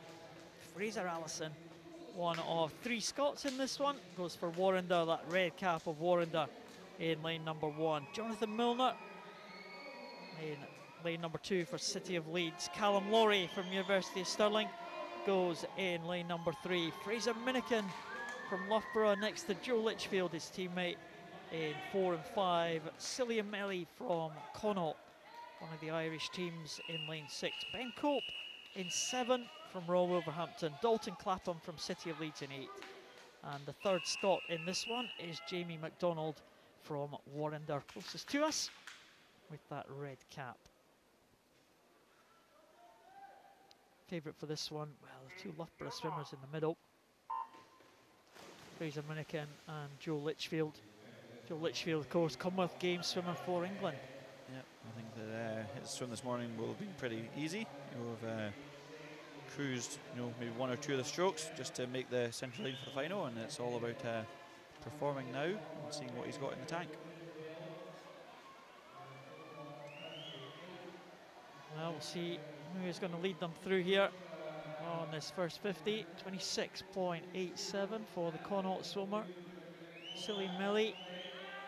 Jonathan Milner also going well in the early stages. It's fascinating sometimes, 400 IM. You've just kind of got to work to your strengths, minimise your weaknesses, really. Breaststroke, as you said, always very important leg. It's the slowest one. You spend most time on the breaststroke. Could make a big difference. Yeah, I think that it's quite a tactical race. Even if you're, a bit more of a keen fly swimmer or a keen backstroke swimmer, you've got to not go all out on your own strokes. Obviously, on the strokes that you're a little bit worse at, you need to invest more energy into. So it's all about kind of swimming the stroke as you know it. So if you're a 200 breaststroker, obviously you've got the long stroke in the breaststroke. Just don't rush that too much. Maybe focus your effort on trying to go out a wee bit quicker on the flyer, or push it home fast on the front call. Well, it's very close between 5 swimmers here as they come up to the backstroke turn. Just wonder who is going to stake a claim when they get to the breaststroke. It's a little bit faster certainly than they went in the heats this morning, as you would expect. And Fraser Minnikin in lane number 4 now, chasing Joe Litchfield. Could be wrong, but I don't think Fraser Minnikin is shaved down for this one. Certainly see him sporting the beard on his face. So I think that he's obviously trained through this competition. He's just seeing where he's at the minute. And then maybe he's doing a British Summer Championships or something later on, end of July.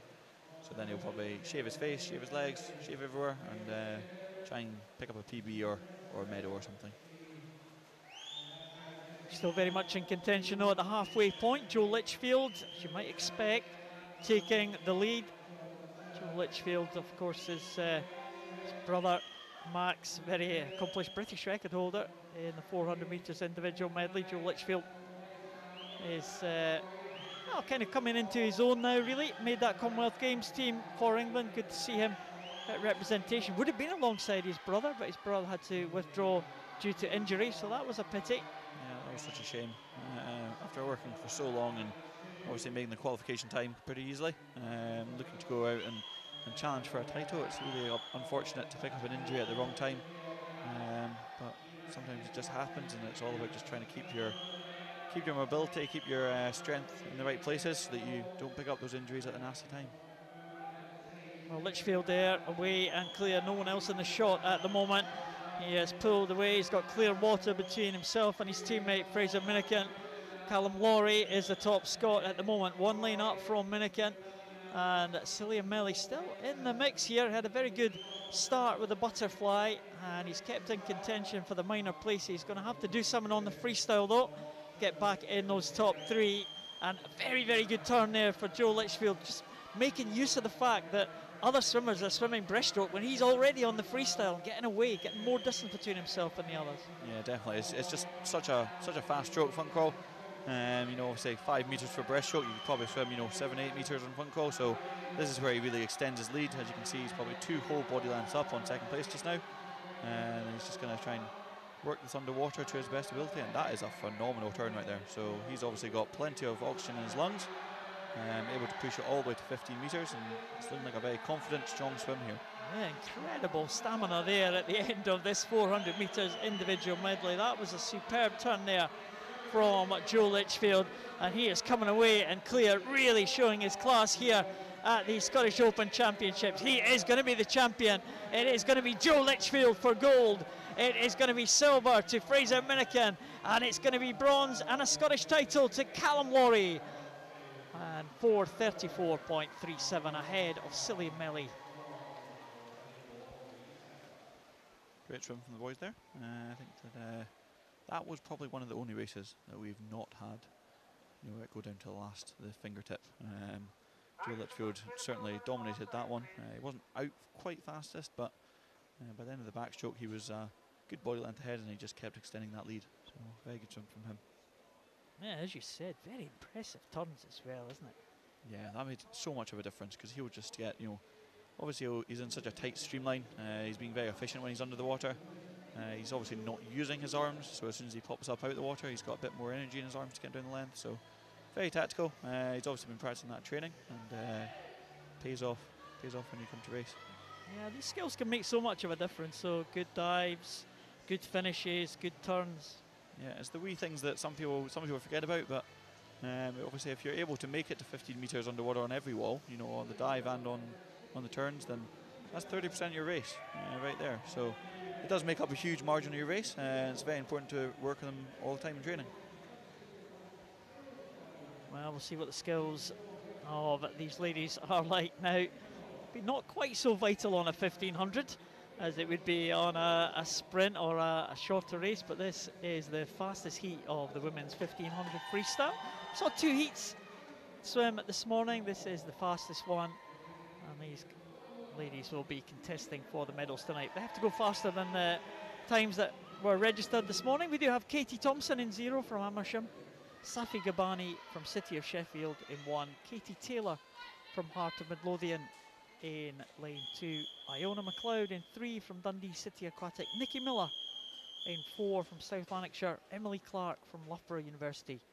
In 5, Lauren Wetherall. In 6 from City of Glasgow, Kaelin Hall, Aberdeen Performance. In 7, Keely Market.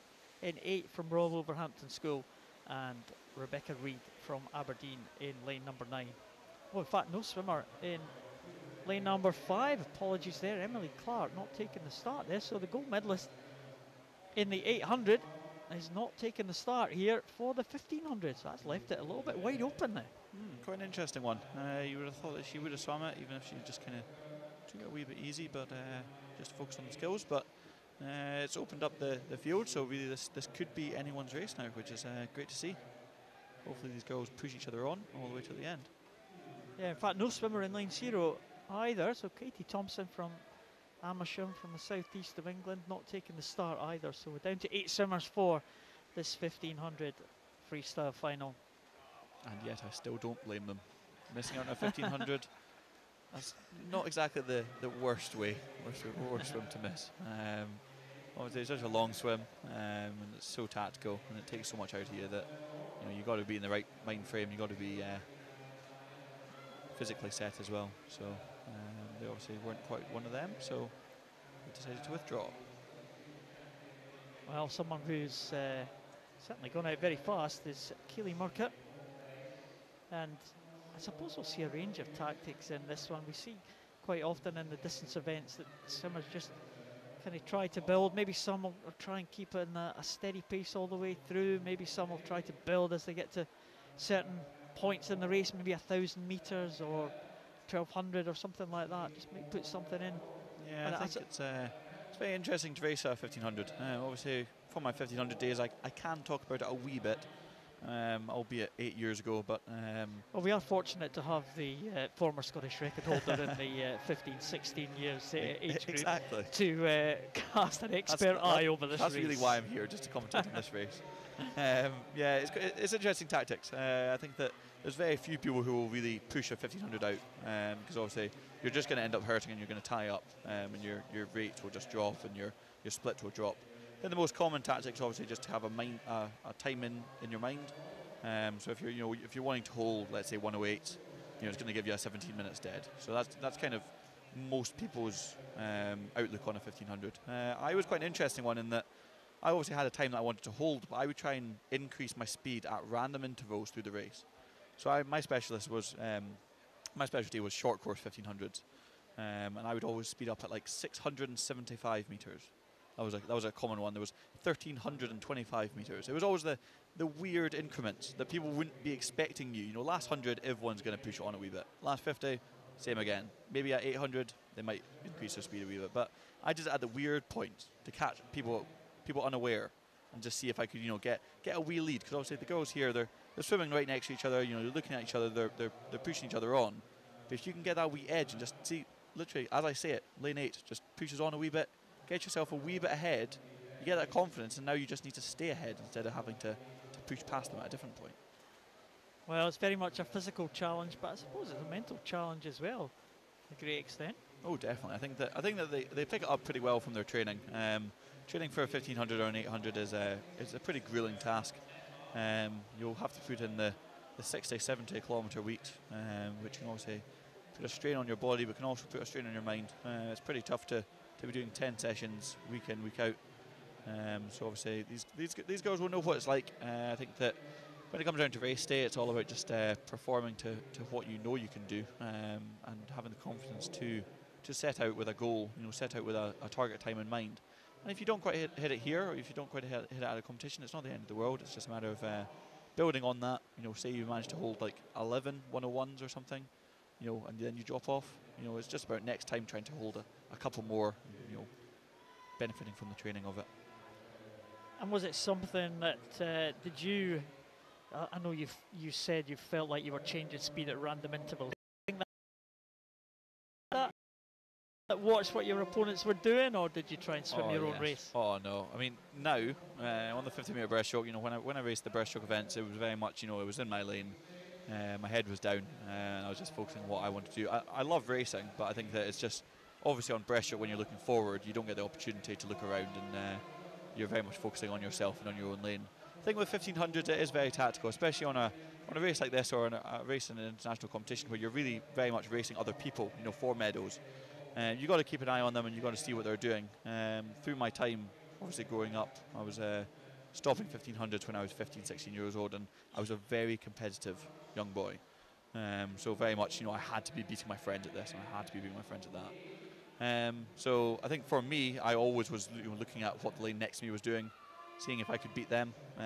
So speeding up at random intervals really helped me, because it gave me the wee competitive edge that I needed. And I suppose in this long races as well, it does help to have someone there. I mean, it's very, very lonely if you're out there swimming your own race. You've got to really have a strong mindset to do that, haven't you? Yeah, I think so. I think it's quite similar to training in that, you know, if you're training by yourself and you're just staring at that black line in the middle of the pool, going up and down and up and down, it can get quite monotonous. And I think that adding in teammates or adding in competitors to that element, it makes it a much better sport to be part of. You get a bit of fun in training. And I think that when it comes down to racing, you know, it's quite similar. You know, you've got someone next to you that's going through the same pain as what you're going through. But obviously they've probably got a quite similar goal. You know, they're wanting to win, you're wanting to win. So I think it's good to have people next to you, and it looks like this race is shaping up that it's going to be between any of these four girls really, or any of the girls could catch them up, because it is a long race. Yeah, well, Kaylee Marc has had a very good start here. Just been overtaken now by Lauren Wetherell, the City of Glasgow swimmer, and Nikki Miller. Well, we've got about 110 pace here over the opening stages of this 1500. And Kaylee Marc is still looking pretty good. She's still looking like she's stroking a little bit faster than the other two in the middle, probably working a little bit harder than the two in the centre of the pool. Lauren Wetherell, that big, strong, loping stroke there in the centre for the City of Glasgow swimmer, looks very good indeed. Yeah, it's just a very strong, efficient stroke, isn't it? She's taking very few strokes compared to the outside lanes, and I think that, you know, that will pay dividends when it comes to the end of a race, when everyone's that little bit more tired. And you need to work on the efficiency of your stroke, so that you don't tire out too much. But yeah, I think that keeping your stroke long, keeping it powerful. Maybe not quite, you know, the walls aren't as important as you said on the 1500. I mean, these girls will probably just turn and pop up just before 5 meters probably. Yeah, that's quite standard for a 1500 race really. You know, you see that even in the Olympics and the Commonwealth Games and whatnot. I think it's just a matter of that distance swimmers are very much upper body dominant. You know, they're going to their arms, their legs don't do much. They just kind of dangle and balance them behind them. So yeah, it's an interesting one anyway. I think that the first 1500 swimmer with an insane leg kick could be quite revolutionary, but we need to wait for that one. A lot of big muscles in the legs, so that's going to take some oxygen to work then for 1500 metres. Yeah, exactly. Well, 8:03, Nikki Miller now taking up the running, only by 0.1 of a second ahead of Lauren Wetherell. Nikki Miller there in that centre lane. South Lanarkshire swimmer, 18 years of age now. Nikki Miller, she's been in the Scottish squads over the years. Yeah, definitely heard the name around poolside anyway. Even with her, she's 6 years younger than me, and obviously I recognise the name. So she's obviously doing very well just now. South Lanarkshire swimmer. So let's just see how this race progresses, I guess, because that's the halfway point there that we can see 750 metres. So a lot can change in the next 750 metres.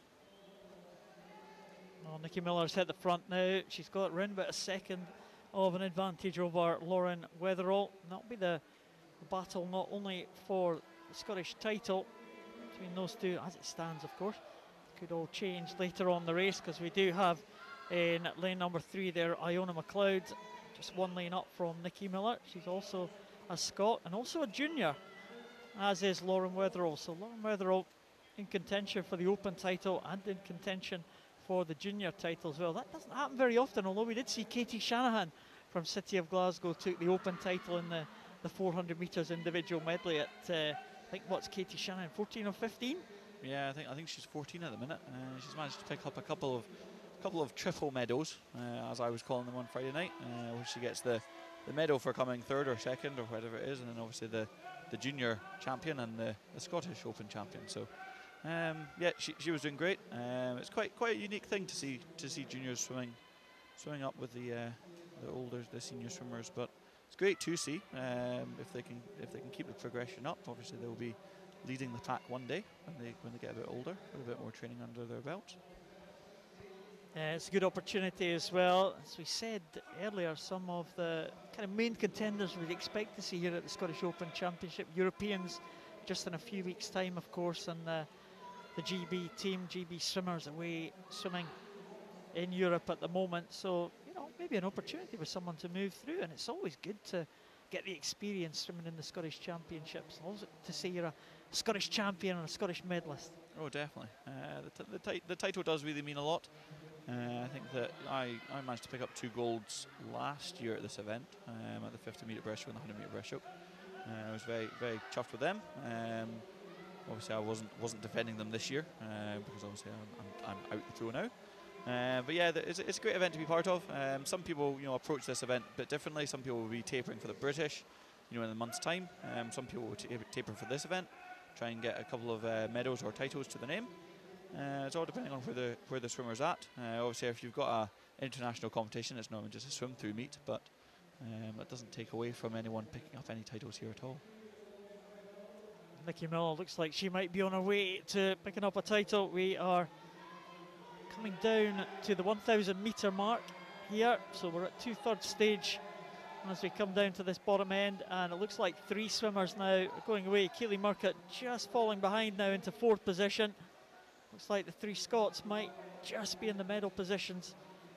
Nikki Miller now just edging away from Lauren Wetherall. 11:33, still really hitting on 110 pace, maybe just under the 110 now as Nikki Miller's just maybe picked it up very slightly. And Iona McLeod in 3rd place, trying to hold off that challenge by Keely Murcutt. We really put everything into the early stages of this one, Keely Murcutt. Yeah, she really did go for it. She's still hanging around. She's not too far off the leading pack. She could easily pick up a medal here. She just needs to try and keep the stroke going. I think she's got quite a high rate. That's the thing. So she might be feeling that a bit more than the other girls just now. But it's all depending on how you train. Because if she trains with that higher rate, she's used to maintaining it, so it could work out. I don't think she's going to quite get to our leader at the minute, Nikki Miller. I think Nikki Miller's looking quite confident, and if she's picking up this speed as well, then she's obviously got a little bit in the tank ready for possibly a sprint finish if it comes to it, but we'll just need to wait and see. Well, 2 lanes separating Lauren Wetherall and Nikki Miller, and Wetherall will probably be aware of Nikki Miller. She'll be able to see the splash certainly of Nikki Miller over 2 lanes across. She's breathing over to that side. In fact, breathing to both sides, Lauren Wetherall. Yeah, it's a really good tactic to pick up, breathing to both sides. Just puts a lot less stress on your one arm or one shoulder to kind of push your weight and your head out the water to get breath. Bilateral breathing is always better, but obviously if you're in a close race, sometimes you're just watching the other person, so you want to keep breathing to that side. You know, whenever she breathes to her right at the minute, she'll see the leg splash of Nikki Miller, so she'll know exactly how far in front she is. So it's something to keep an eye on, but ideally you want to be breathing to both sides just to give your arms a wee rest. Well, Nikki Miller looks like she's keeping a close eye on Lauren Wetherall as she comes down to this next bottom end, the next 100. She's not going to have far to go. No, I think it looks like about 1,200 metres coming down here, so 300 metres to go for the girls. Plenty of time for things to change, that's for sure. City of Glasgow team are pretty much level with around about the 10-metre line here. That's where their team are sitting on our side of the pool. Some great encouragement there from the City of Glasgow swimmers. Really want Lauren Wetherall to make a little bit of a move on Nikki Miller here, I think. And she's coming into shot now. It's maybe just a little bit too far, but still a little bit to go. Yeah, she's certainly got plenty of time, and it does look as if she's picked up her rate. It's whether or not she manages to hold the water while picking up the rate. That's the thing. Sometimes when you pick up the rate, you start slipping a wee bit of water and become a bit less efficient. So she's obviously got Nikki Miller in her mind. Whether or not she can hold on to her stroke and actually get her is another thing. Well, 1.7 second is the gap there as they went over at that top end. We'll see what it is with 200 to go when they get down to the bottom end. You see the arms there of Lauren Wetherall coming into shot there. City of Glasgow, blue and white cap. Nikki Miller looking across, looking like she's got this under control, you have to say. Still looking fairly comfortable, but it's going to come down to the last 200. Certainly not in the bag just yet. It was 1.7 at the top end. What is it now? It's still about 1.7. So Lauren Wetherall not making inroads now. She's going to have to do something very soon. Yeah, this is turning into quite an interesting race. I think that Nikki Miller is kind of, she looks as if she's got in front. She knows that she's in front and she knows that the advance is coming, so she's kind of preserving her energy and making sure that she's got plenty to fight it out for the end. It's going to be interesting to see how much Lauren Wetherall's got. She looks as if she might just be happy with the second place. I think the difference in time now is 1.9 seconds. That's Nikki actually pulling away a wee bit. Nothing too major. Still got 135 metres to go, let's say. So it could be anyone's race, but I think Nikki Miller's looking quite confident out front. Yeah, she looks like she's got this one under control. Lauren Wetherall now. She's got to hold off the challenge from Iona McLeod up there just above Nikki Miller. I think the gap is probably too big for anything to change in this last 100, but I wonder what swimmers have got left now. The top three now pulling away from the rest of the field. Kaylee Murcutt clear in 4th place. And it does look like Nikki Miller's got this one sewn up. City of Glasgow are out in force on the bull side here, encouraging Lauren Wetherall. She's swum a great race, but Nikki Miller has swum an excellent race and looking like she's on her way to be the Scottish champion. Yeah, it's great to see the City of Glasgow out on pro side cheering her on. Obviously 1500 metres, it's a 17 odd minute race just now. So it's a long way to be supporting your teammates, but there's probably about 8 of them on pro side at the minute, which is really good to see. Cheering on a teammate that's probably going to pick up a silver medal here. Well, silver medal and the Scottish Junior title for Lauren Wetherall. That's what is at stake here. If she can hold off the challenge of Iona McLeod from Dundee City Aquatic, they are going to battle it out for the silver and bronze, because the gold is surely going to go to Nikki Miller. She comes into the last 15. Iona McLeod is closing. I don't think she's going to be close enough to Lauren Wetherall. It is going to be the title for Nikki Miller. She will take that one in a time of 17:22. It's the silver medal to Lauren Wetherall and the Scottish Junior title. Iona McLeod in 3rd position. She will take bronze, but Nikki Miller, well, she worked hard for that one. She was good enough to win that Scottish title. Great swimming. Nikki Miller takes the title. That must be a really, really nice feeling. Finishing a 1500, sitting on the wall, and obviously they're tired, but hey, at least it's done. You're not going to have to do another one of them for at least a couple of weeks until British, if they're swimming it there. But yeah, the feeling right there that you see is definitely a lot of relief, but also probably a bit of satisfaction for the girls picking up the gold, silver and the bronze. I'm sure they'll be pretty happy with those swims. Yeah, great effort as well by Lauren Wetherall, just holding on to that 2nd position, that Scottish Junior title. She'll be pleased with that one. Our teammates certainly were pleased on the pool side. Yep, definitely were. They all looked chuffed with her. I think they were believing that she might be able to catch Nikki, and so did I, up until probably about 150 to go. And then Nikki just kept her stroke long and held off the advances, which is great racing.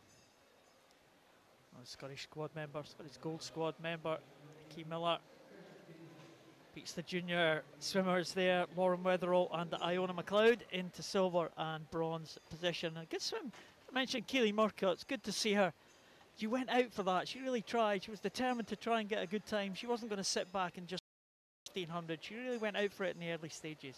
Yeah, she really did. She pushed the whole pack on, and I think the other girls will thank her for that. You know, give them a bit of a boost at the beginning of the race. Just keeping them going, seeing that she's out there and she's wanting to race fast, and then they all kind of stepped up their game to go past her. So good swim from her, leading from the front, and then tailing off a wee bit, but still a good swim. Well, Nikki Miller taking that title, and Lauren Wetherall taking the junior title as well. So the 1500 Swimmers make their way away from poolside. We have got some more medal presentations. Still got some racing to come as well. You know, it's a nice way to finish is the relays, obviously. Oh, it's the best way to finish an evening, finish a competition, whichever way you want to look at it. Relay events are so important in the roster, and I think that everyone swims that wee bit better. You know, wee bit more motivation to really race your best when you're swimming alongside your teammates for the same prize. Well, there's the 400 metre individual medley swimmers there on the medal podium. Callum Laurie from University of Stirling taking the bronze medal. There's the unshaven Fraser Minikin in the silver medal position there. Can knock a couple of seconds off with that, just losing that beard alone, I'm sure. The champion, though, what a great swim it was. Joe Litchfield, quality swimmer, showed his quality tonight, winning that gold medal. It's gold and silver for Loughborough, bronze for University of Stirling. Scottish champion will be Callum Laurie, and there is the Scottish junior champion, and it's the Perth City swimmer Jamie McGregor who takes that one. So Perth City on the podium, good to see. Yeah, great to see. Great to see. Bit of variety. There's actually no Edinburgh Uni and no City of Glasgow up there, so points-wise, might not be as much of an impact, but these teams are picking up a couple of points for themselves, which is good. The swimmers making their way away from the podium now. I think we're due to have the 1500 medalists as well. So the ladies are ready for that one. I can just looking down to my right hand side there, I can see them coming out. That's quite impressive as well. Finishing a 1500, you've just been swimming for 17 odd minutes. Chuck a t-shirt on, go up, get your medal. Excellent. They're making their way to the swim down pool, I'm sure, shortly after this one. I wonder if any of them are in the relay. They could well be, you know. Oh, that'll be a tough swim. Tell you that for free. I think they need a bit of rest and relaxation after those swims. Iona McLeod taking the bronze for Dundee City Aquatic. There's Lauren Weatherall. She's pleased with her swim. Silver medalist for City of Glasgow. And there's Nikki Miller. Swam well there to take that one. Really held off the challenges of the two youngsters at the end. Nikki Miller takes that one. The Scottish junior champion. Well, that would be Lauren Weatherall. And Helen Murray making these presentations, making sure everybody gets the right medal and the right little award for the Scottish champions. Interestingly enough, we do actually have Lauren Weatherall in not the next race, the race after it, in the City of Glasgow B team relay. So she's going last, she's going in 4th position, but still having to get back up on the block after 1500. That's a mean feat, that is. And that's why she's probably rushing off now to go get ready properly. She sprinted off the medal podium there. We did wonder this afternoon, there was the men's 400 metres individual medley heats this afternoon. We wondered why there was a little bit of a delay before the start of the relay, because one of the swimmers was in the 400 IM. Very next race, he was the lead leg of the relay. That's great to see, that really is. Did a good job as well. Not too bad at all. Nice warm-up, that 400 IM. Don't know if I'd count that as a nice warm-up, but certainly a warm-up nonetheless. Good to see that he's obviously a man of all talent, managing to do a 400 IM, which is a distance event, into 100 metres of Backstroke. Well, we're on for the 4x100 medley relay. Let's hope we got some noise here from the crowd. Certainly City of Glasgow, if they can cheer like that for Lauren Weatherall, we're going to have some noise for the City of Glasgow teams here in these last two relays. It's the 4x100 medley relays. The men are first. Warren Derbath go in lane 0. That's their A team. The team from Munster go in lane number 1. South Lanarkshire go in lane number 2. Aberdeen Performance, they are taking the start in lane number 3. Leinster, the Irish team, they go in lane 4. Edinburgh University, well, got to start as one of the favourites. They go in lane 5. Next, the City of Glasgow, the great rivals. City of Glasgow B team go in lane number 7. And the East of England team in 8, with another Irish team, Connaught, in lane number 9. So, Scottish teams will have their own rivalries. The Irish teams, I'm sure, will be trying to get ahead of each other as well. The men's 4x100 metres medley relay starts with the 100 backstroke. Yeah, really interesting.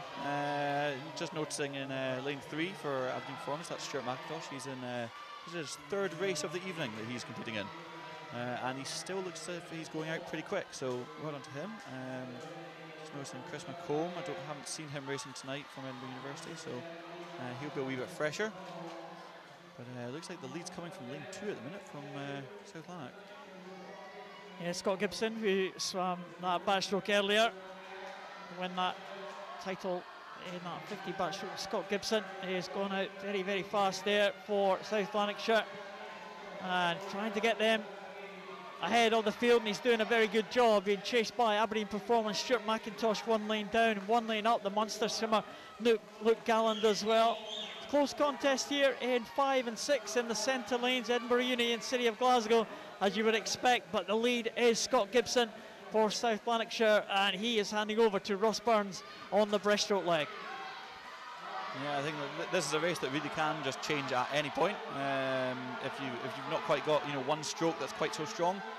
You notice that University of Aberdeen's Marc Campbell's just flying through. He was out at the Commonwealth Games with me doing the 50 metre breaststroke, so he's certainly got a front end. It's well, he's got the back end of this 100 to push them on, but certainly a really good start, and the Aberdeen boys really do have good relay splits, that's for sure. Well, he is in first place, Marc Campbell for University of Aberdeen. Ross Burns in second for South Lanarkshire at that turn. Coming back very strongly as well is Daniel Lim for Edinburgh University. The City of Glasgow just 1 lane down now. They have got Cameron Muir in the water in that blue cap. And Daniel Lim doing a good job for Edinburgh University is now catching Marc Campbell. As you said, Ewan, Marc Campbell being caught on the second 50 of that 100 breaststroke. He still has the lead, and he hands over to Tom Bealey, very strong butterfly swimmer. Yeah, like I said, this race really can change at any point, and if it's that breaststroke leg, it's University of Aberdeen and it's University of Edinburgh that have really extended their leads in front of the rest of the pack, but obviously coming into this fly leg, Glasgow could catch up, or any of the other teams. Well, Glasgow have got Ryan Brown, but they're in 4th place at the minute. Up there from the Munster team in 3rd place is Joseph Mooney, but it is Tom Bealey still leading for University of Aberdeen, and Ross Leslie for Edinburgh University in 2nd position. So University of Aberdeen and Edinburgh University are looking like they're going to lead when they get into the freestyle section of this medley relay, and it is all to play for, but a lead at this changeover could be absolutely vital, and Tom Bealey has done a good job. He'll hand over to Harry Stacey, and it is going to be Jack Thorpe on that last leg for Edinburgh Uni.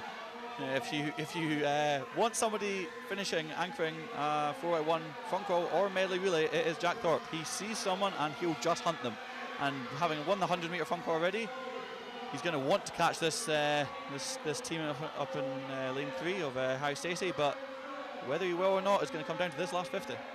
Wow, what a great turn for Jack Thorpe. He's brought him up almost alongside Harry Stacey, and as you said, Edinburgh University would really want to have this man on that final leg, and Jack Thorpe looks like he's going past Harry Stacey now. What a final leg here for Jack Thorpe. Harry Stacey trying to come back, but he's not going to get there. It's going to be gold for Edinburgh University, and Jack Thorpe will take that one, and the time is 3:48.21. Harry Stacey in 2nd place for University of Aberdeen, and it's City of Glasgow in 3rd. Grant Henderson bringing them home in 3rd position, just ahead of that team from Munster who had a good swim there up in lane number 1. But the big man did it at the end, Ewan. Yeah, very much was 2 battles. There was a race for the gold, and there was a race for the bronze. So that was a great swim from Jack to anchor that leg, anchor that relay, and see the high five coming from those 2 teams at the end there. So great rivalry, great race.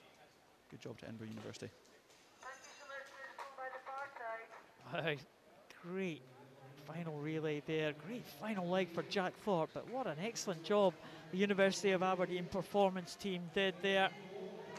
Harry Stacey, well, very much in that leg, you know, he had the lead going in, but the man chasing him down was an absolute quality swimmer, so there could be no blame at all for Harry Stacey. He did his absolute best there, but Jack Thorpe, almost a Scottish record holder almost in the 50 freestyle. That shows his quality, so great stuff there from both teams. And of course he was the champion in the 100 metre front court as well, so when you're going up against the person who wins the individual, it's always a tough ask, but Jack managed to do his team proud and take home the gold.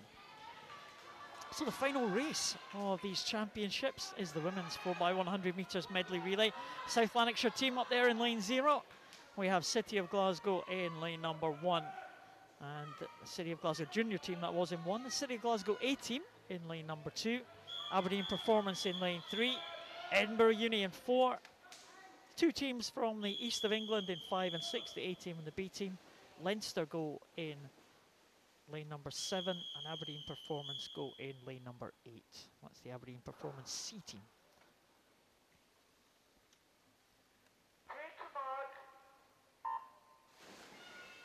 So we will be expecting another contest here between University of Aberdeen Performance and Edinburgh University. Can anyone else get into the mix? Well, we saw Edinburgh University win the 4x100 freestyle, looking to try and do the double here with the medley relay. Yeah, I think that they've got a great group of girls training at Edinburgh University just now. Looking at the start sheets, like with Cara Hanlon and Tane Bruce and Rachel Masson sitting in there, and Tara Hayworth in the tour at the minute. I think that they've got a very strong squad racing this race, so I think they're going to be quite hard to beat. But saying that, they're certainly not leading it out at the minute. No, the owner of that looks like it's going to lane number 2, the City of Glasgow A team. Robin Crawford taking them out ahead, and Kirsty Simpson going well for the University of Aberdeen Performance. 1 lane down from her. Tara Hayworth struggling in these early stages. Not much in it though, but Tara Hayworth right at the back of the field here. And it looks like Robin Crawford is going to be first over. Emma Cruikshanks for the East of England team in 2nd place there. Kirsty Simpson in 3rd for University of Aberdeen Performance. So in that 2nd leg for City of Glasgow, it is Katie McKenzie, and good start in lane number 5 for Amelia Monaghan from Swim England East Region there, taking the East Region into the lead here. Yeah, definitely. I think that she's had a really good dive, really good takeover, and she's extending that lead. I think that lane 4, sorry, from Edinburgh University is just coming through so much, and look at that, turning 2nd already. Insane split. Well, you might expect that the triple winner of all the breaststroke events, Cara Hanlon, would do a good job for her relay team, and she's certainly doing that. Well, Edinburgh University have come back from 8th place, I think, and it looks like they might lead at the end of this breaststroke leg. What a phenomenal swim from Cara Hanlon. Yeah, that's incredible. I mean, her dive's not her strongest point, so the relay start probably isn't the best, but as soon as she started swimming, she's just catching them every single stroke. She's just going straight through them. Amelia Monaghan is right there for the East of England, but it is absolute dead heat there at that turn. Cara Hanlon and Amelia Monaghan touching absolutely together. Tane Bruce is in for the Edinburgh University team. Sophie Freeman in for the East of England team, and all the rest are trying to play catch up on these leading 2. Maybe in 3rd position down there in lane number 7 is the Leinster team. Jane Roberts going on the 3rd leg for them. That is the top 3. Edinburgh Uni now hit the front with Tane Bruce.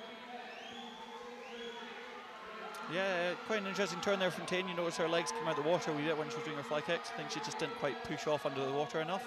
But she's got the lead now, and she can only hope to extend it. But certainly this is a fight. This is more of a fight than I thought would happen, but the 14-year-old of Sophie Freeman, she's holding on really well to Tane Bruce here, and I think it's going to come down to the front crawl. Tane Bruce has got the lead, but there's not much in it at all. Missy Lawrence going well. Rachel Masson goes in the final leg for Edinburgh University. Missy Lawrence now on the final leg for the East of England team, but Rachel Masson is away, and Missy Lawrence trying to catch her, but Masson has just about got a body length advantage. Yeah, it's so close, and it all depends on where the wave from Rachel Masson is occurring just now, because obviously if that hits lane 5, then Missy Lawrence is going to have a bit of a nightmare swimming into the wave, but she's just got to move to the other side of the lane rope and hope that doesn't affect her. But Rachel Masson turning on to the last 50 now, and she's looking pretty comfortable. Well, I think Rachel Masson has probably done enough to get the edge on the Swim England East Region team. They have had a great performance, but they're not going to beat this Edinburgh University team. Leinster clear in third position as well. But here comes the University of Edinburgh team. Tara Hayworth, Cara Hanlon, Tame Bruce and Rachel Masson. They will take the gold here in Tollcross. Second will be Swim England East Region and third will be Leinster.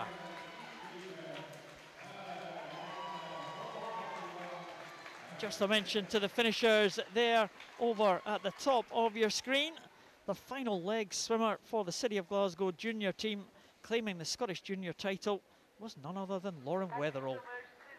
And she's just done a 1500. That is incredible. Well done to her for even getting up on the block and attempting that race. But finishing it, that's a good job. And there is the result confirmed on the scoreboard. Edinburgh University taking that one. But what a fight it was.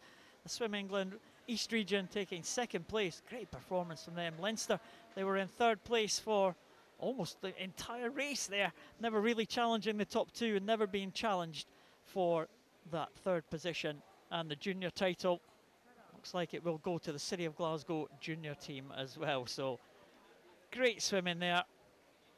Rachel Masson just had that slight edge given to her by Tame Bruce. And what about that breaststroke swim from Cara Hanlon? Yeah, Cara Hanlon really did do a great split there. Put her team in contention, and then the girls managed to finish it off for her. I think that was a really good end to the night from Edinburgh University, you know, picking up 2 relay wins. That's so important.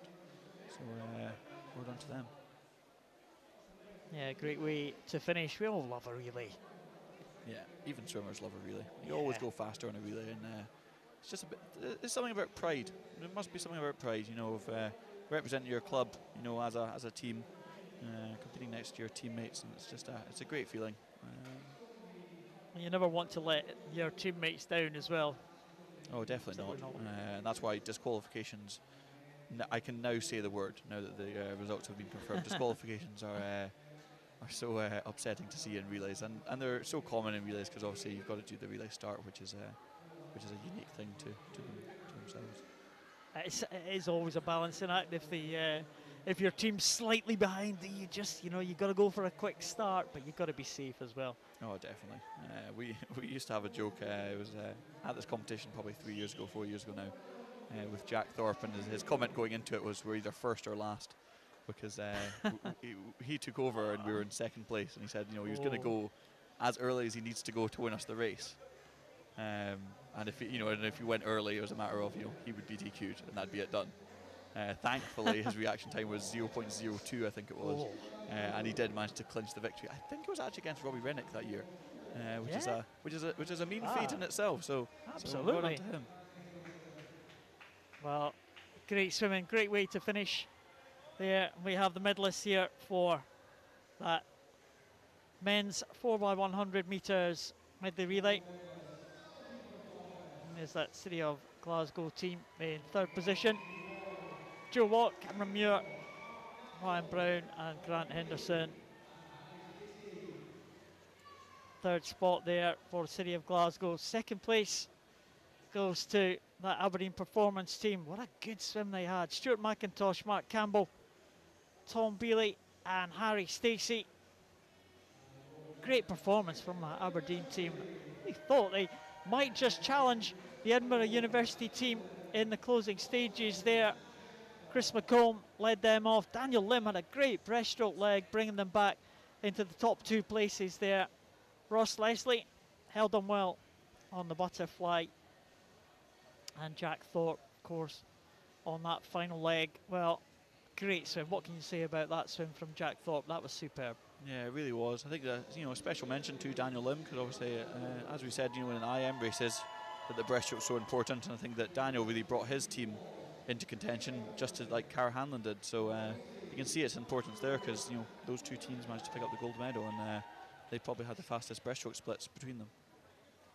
Well, Edinburgh University, the Scottish champions, of course, as well as the Open champions. And the junior champions are City of Glasgow junior team. Ryan Robertson, Conor Massey, Marc Ford and Tony Anderson are the junior champions. So great to see these young men there. The City of Glasgow coaches very proud of their teams, trying to get both teams in the same camera shot. Yeah, definitely, as you would be. With the junior team, I'm just noticing some of those boys pulling unbelievable faces there. I think that it's great to see the junior team and the senior team picking up a medal. So well done to City of Glasgow for sure. Yeah, future of the City of Glasgow team looks secure. The juniors move through into the senior ranks, but great swims there. Great, love a relay. Great contest there at the end. Love a close race. We've had close races in abundance tonight. We really have. I think that even the 1500 could have gone down to the wire. I think the only one was the Joe Litchfield's 400 IM. He won that by a fair amount. But every other race, I think, or certainly every other A final, has been down to the wire. Yeah, excellent swimming there all night, all week as well. It's the 4th day of competition, of course, the 4th and final day in the Scottish Open Championships. Final medal presentation for the individual races happening now.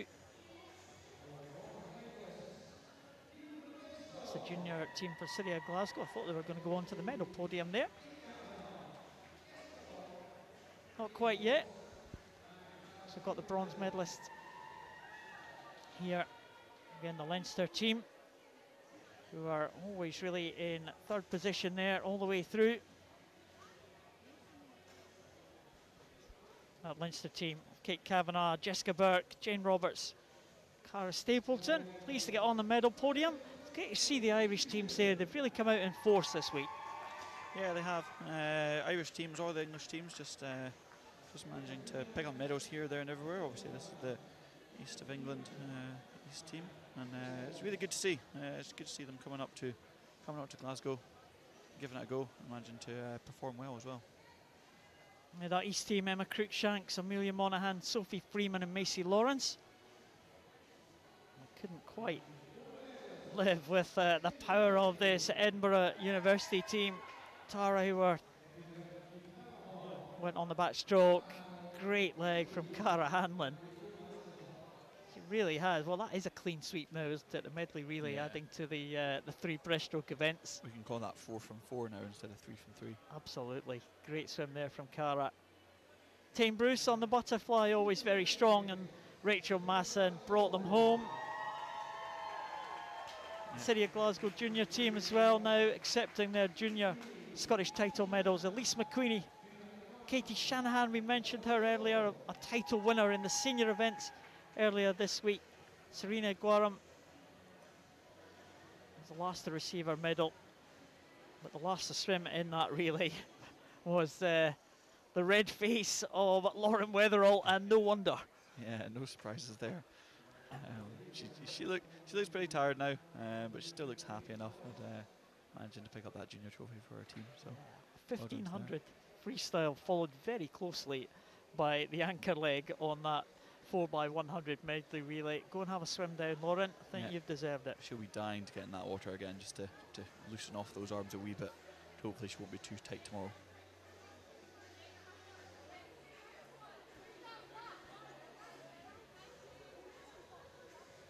So that's the final action here, the final medal presentation taking place for the individual events. We have the small matter of the team trophies as well.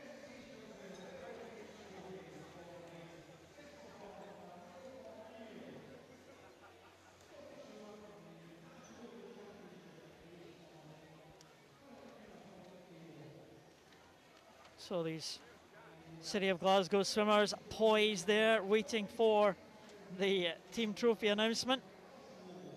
We do have the best performance by a male or female swimmer in terms of FINA points. FINA points has been obviously awarded for each of the swimmers, and the one who has the most FINA points, well, is it a surprise, Ewan? Jack Thorpe. I think it might be, because he's currently in a towel, so he normally has that big Commonwealth jacket on, so I think that might have been a wee surprise for him, but he's still up there. He's got his Edinburgh University t-shirt on, so kudos to him for that. And just looking at the FINA points results there, 825 points for Jack Thorpe. It was 100 freestyle that won it for him. 50.01 quality time there for him. And it was Katie Stark in second there, 55.56 for tonight's swim.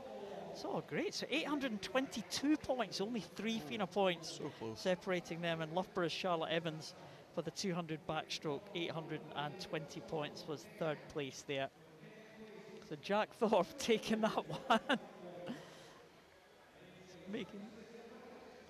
And only one more presentation left, and I expect a big cheer here for this team that's going to win this one. Good night for Edinburgh University, wasn't it, Ewan?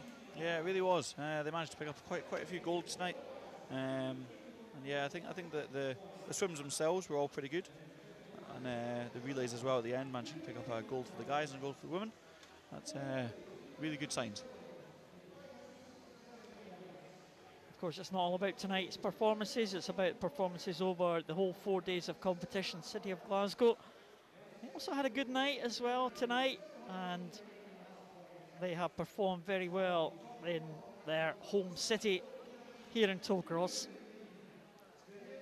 And winners, I think, you can see the crowd there enjoying that one.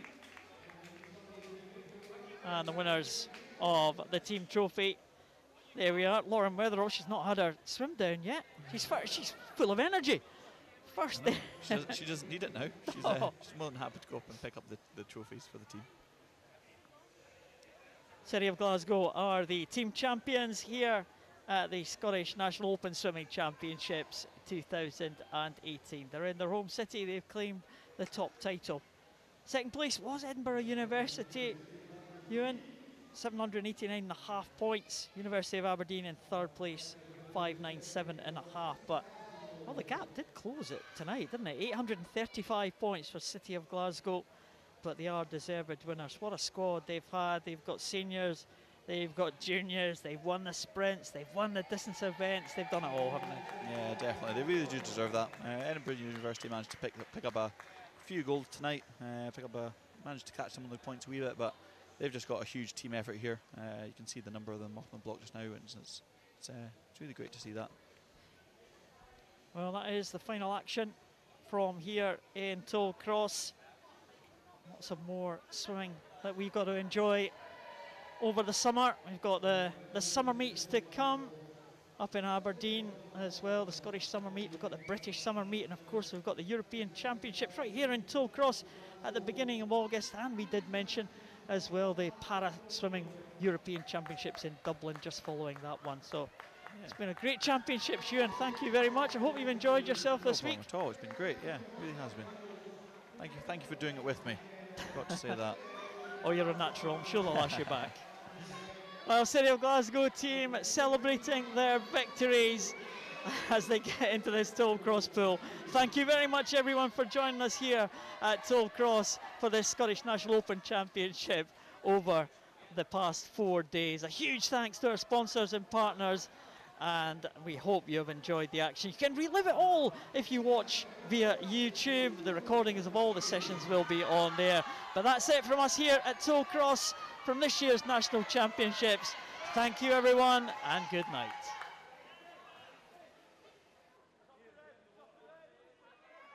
Scotland's a wild and lovely place. But there's a change we must embrace. Scotland's water's world class. No doubt. So, take a refillable bottle. When you go out. It's your water, your life.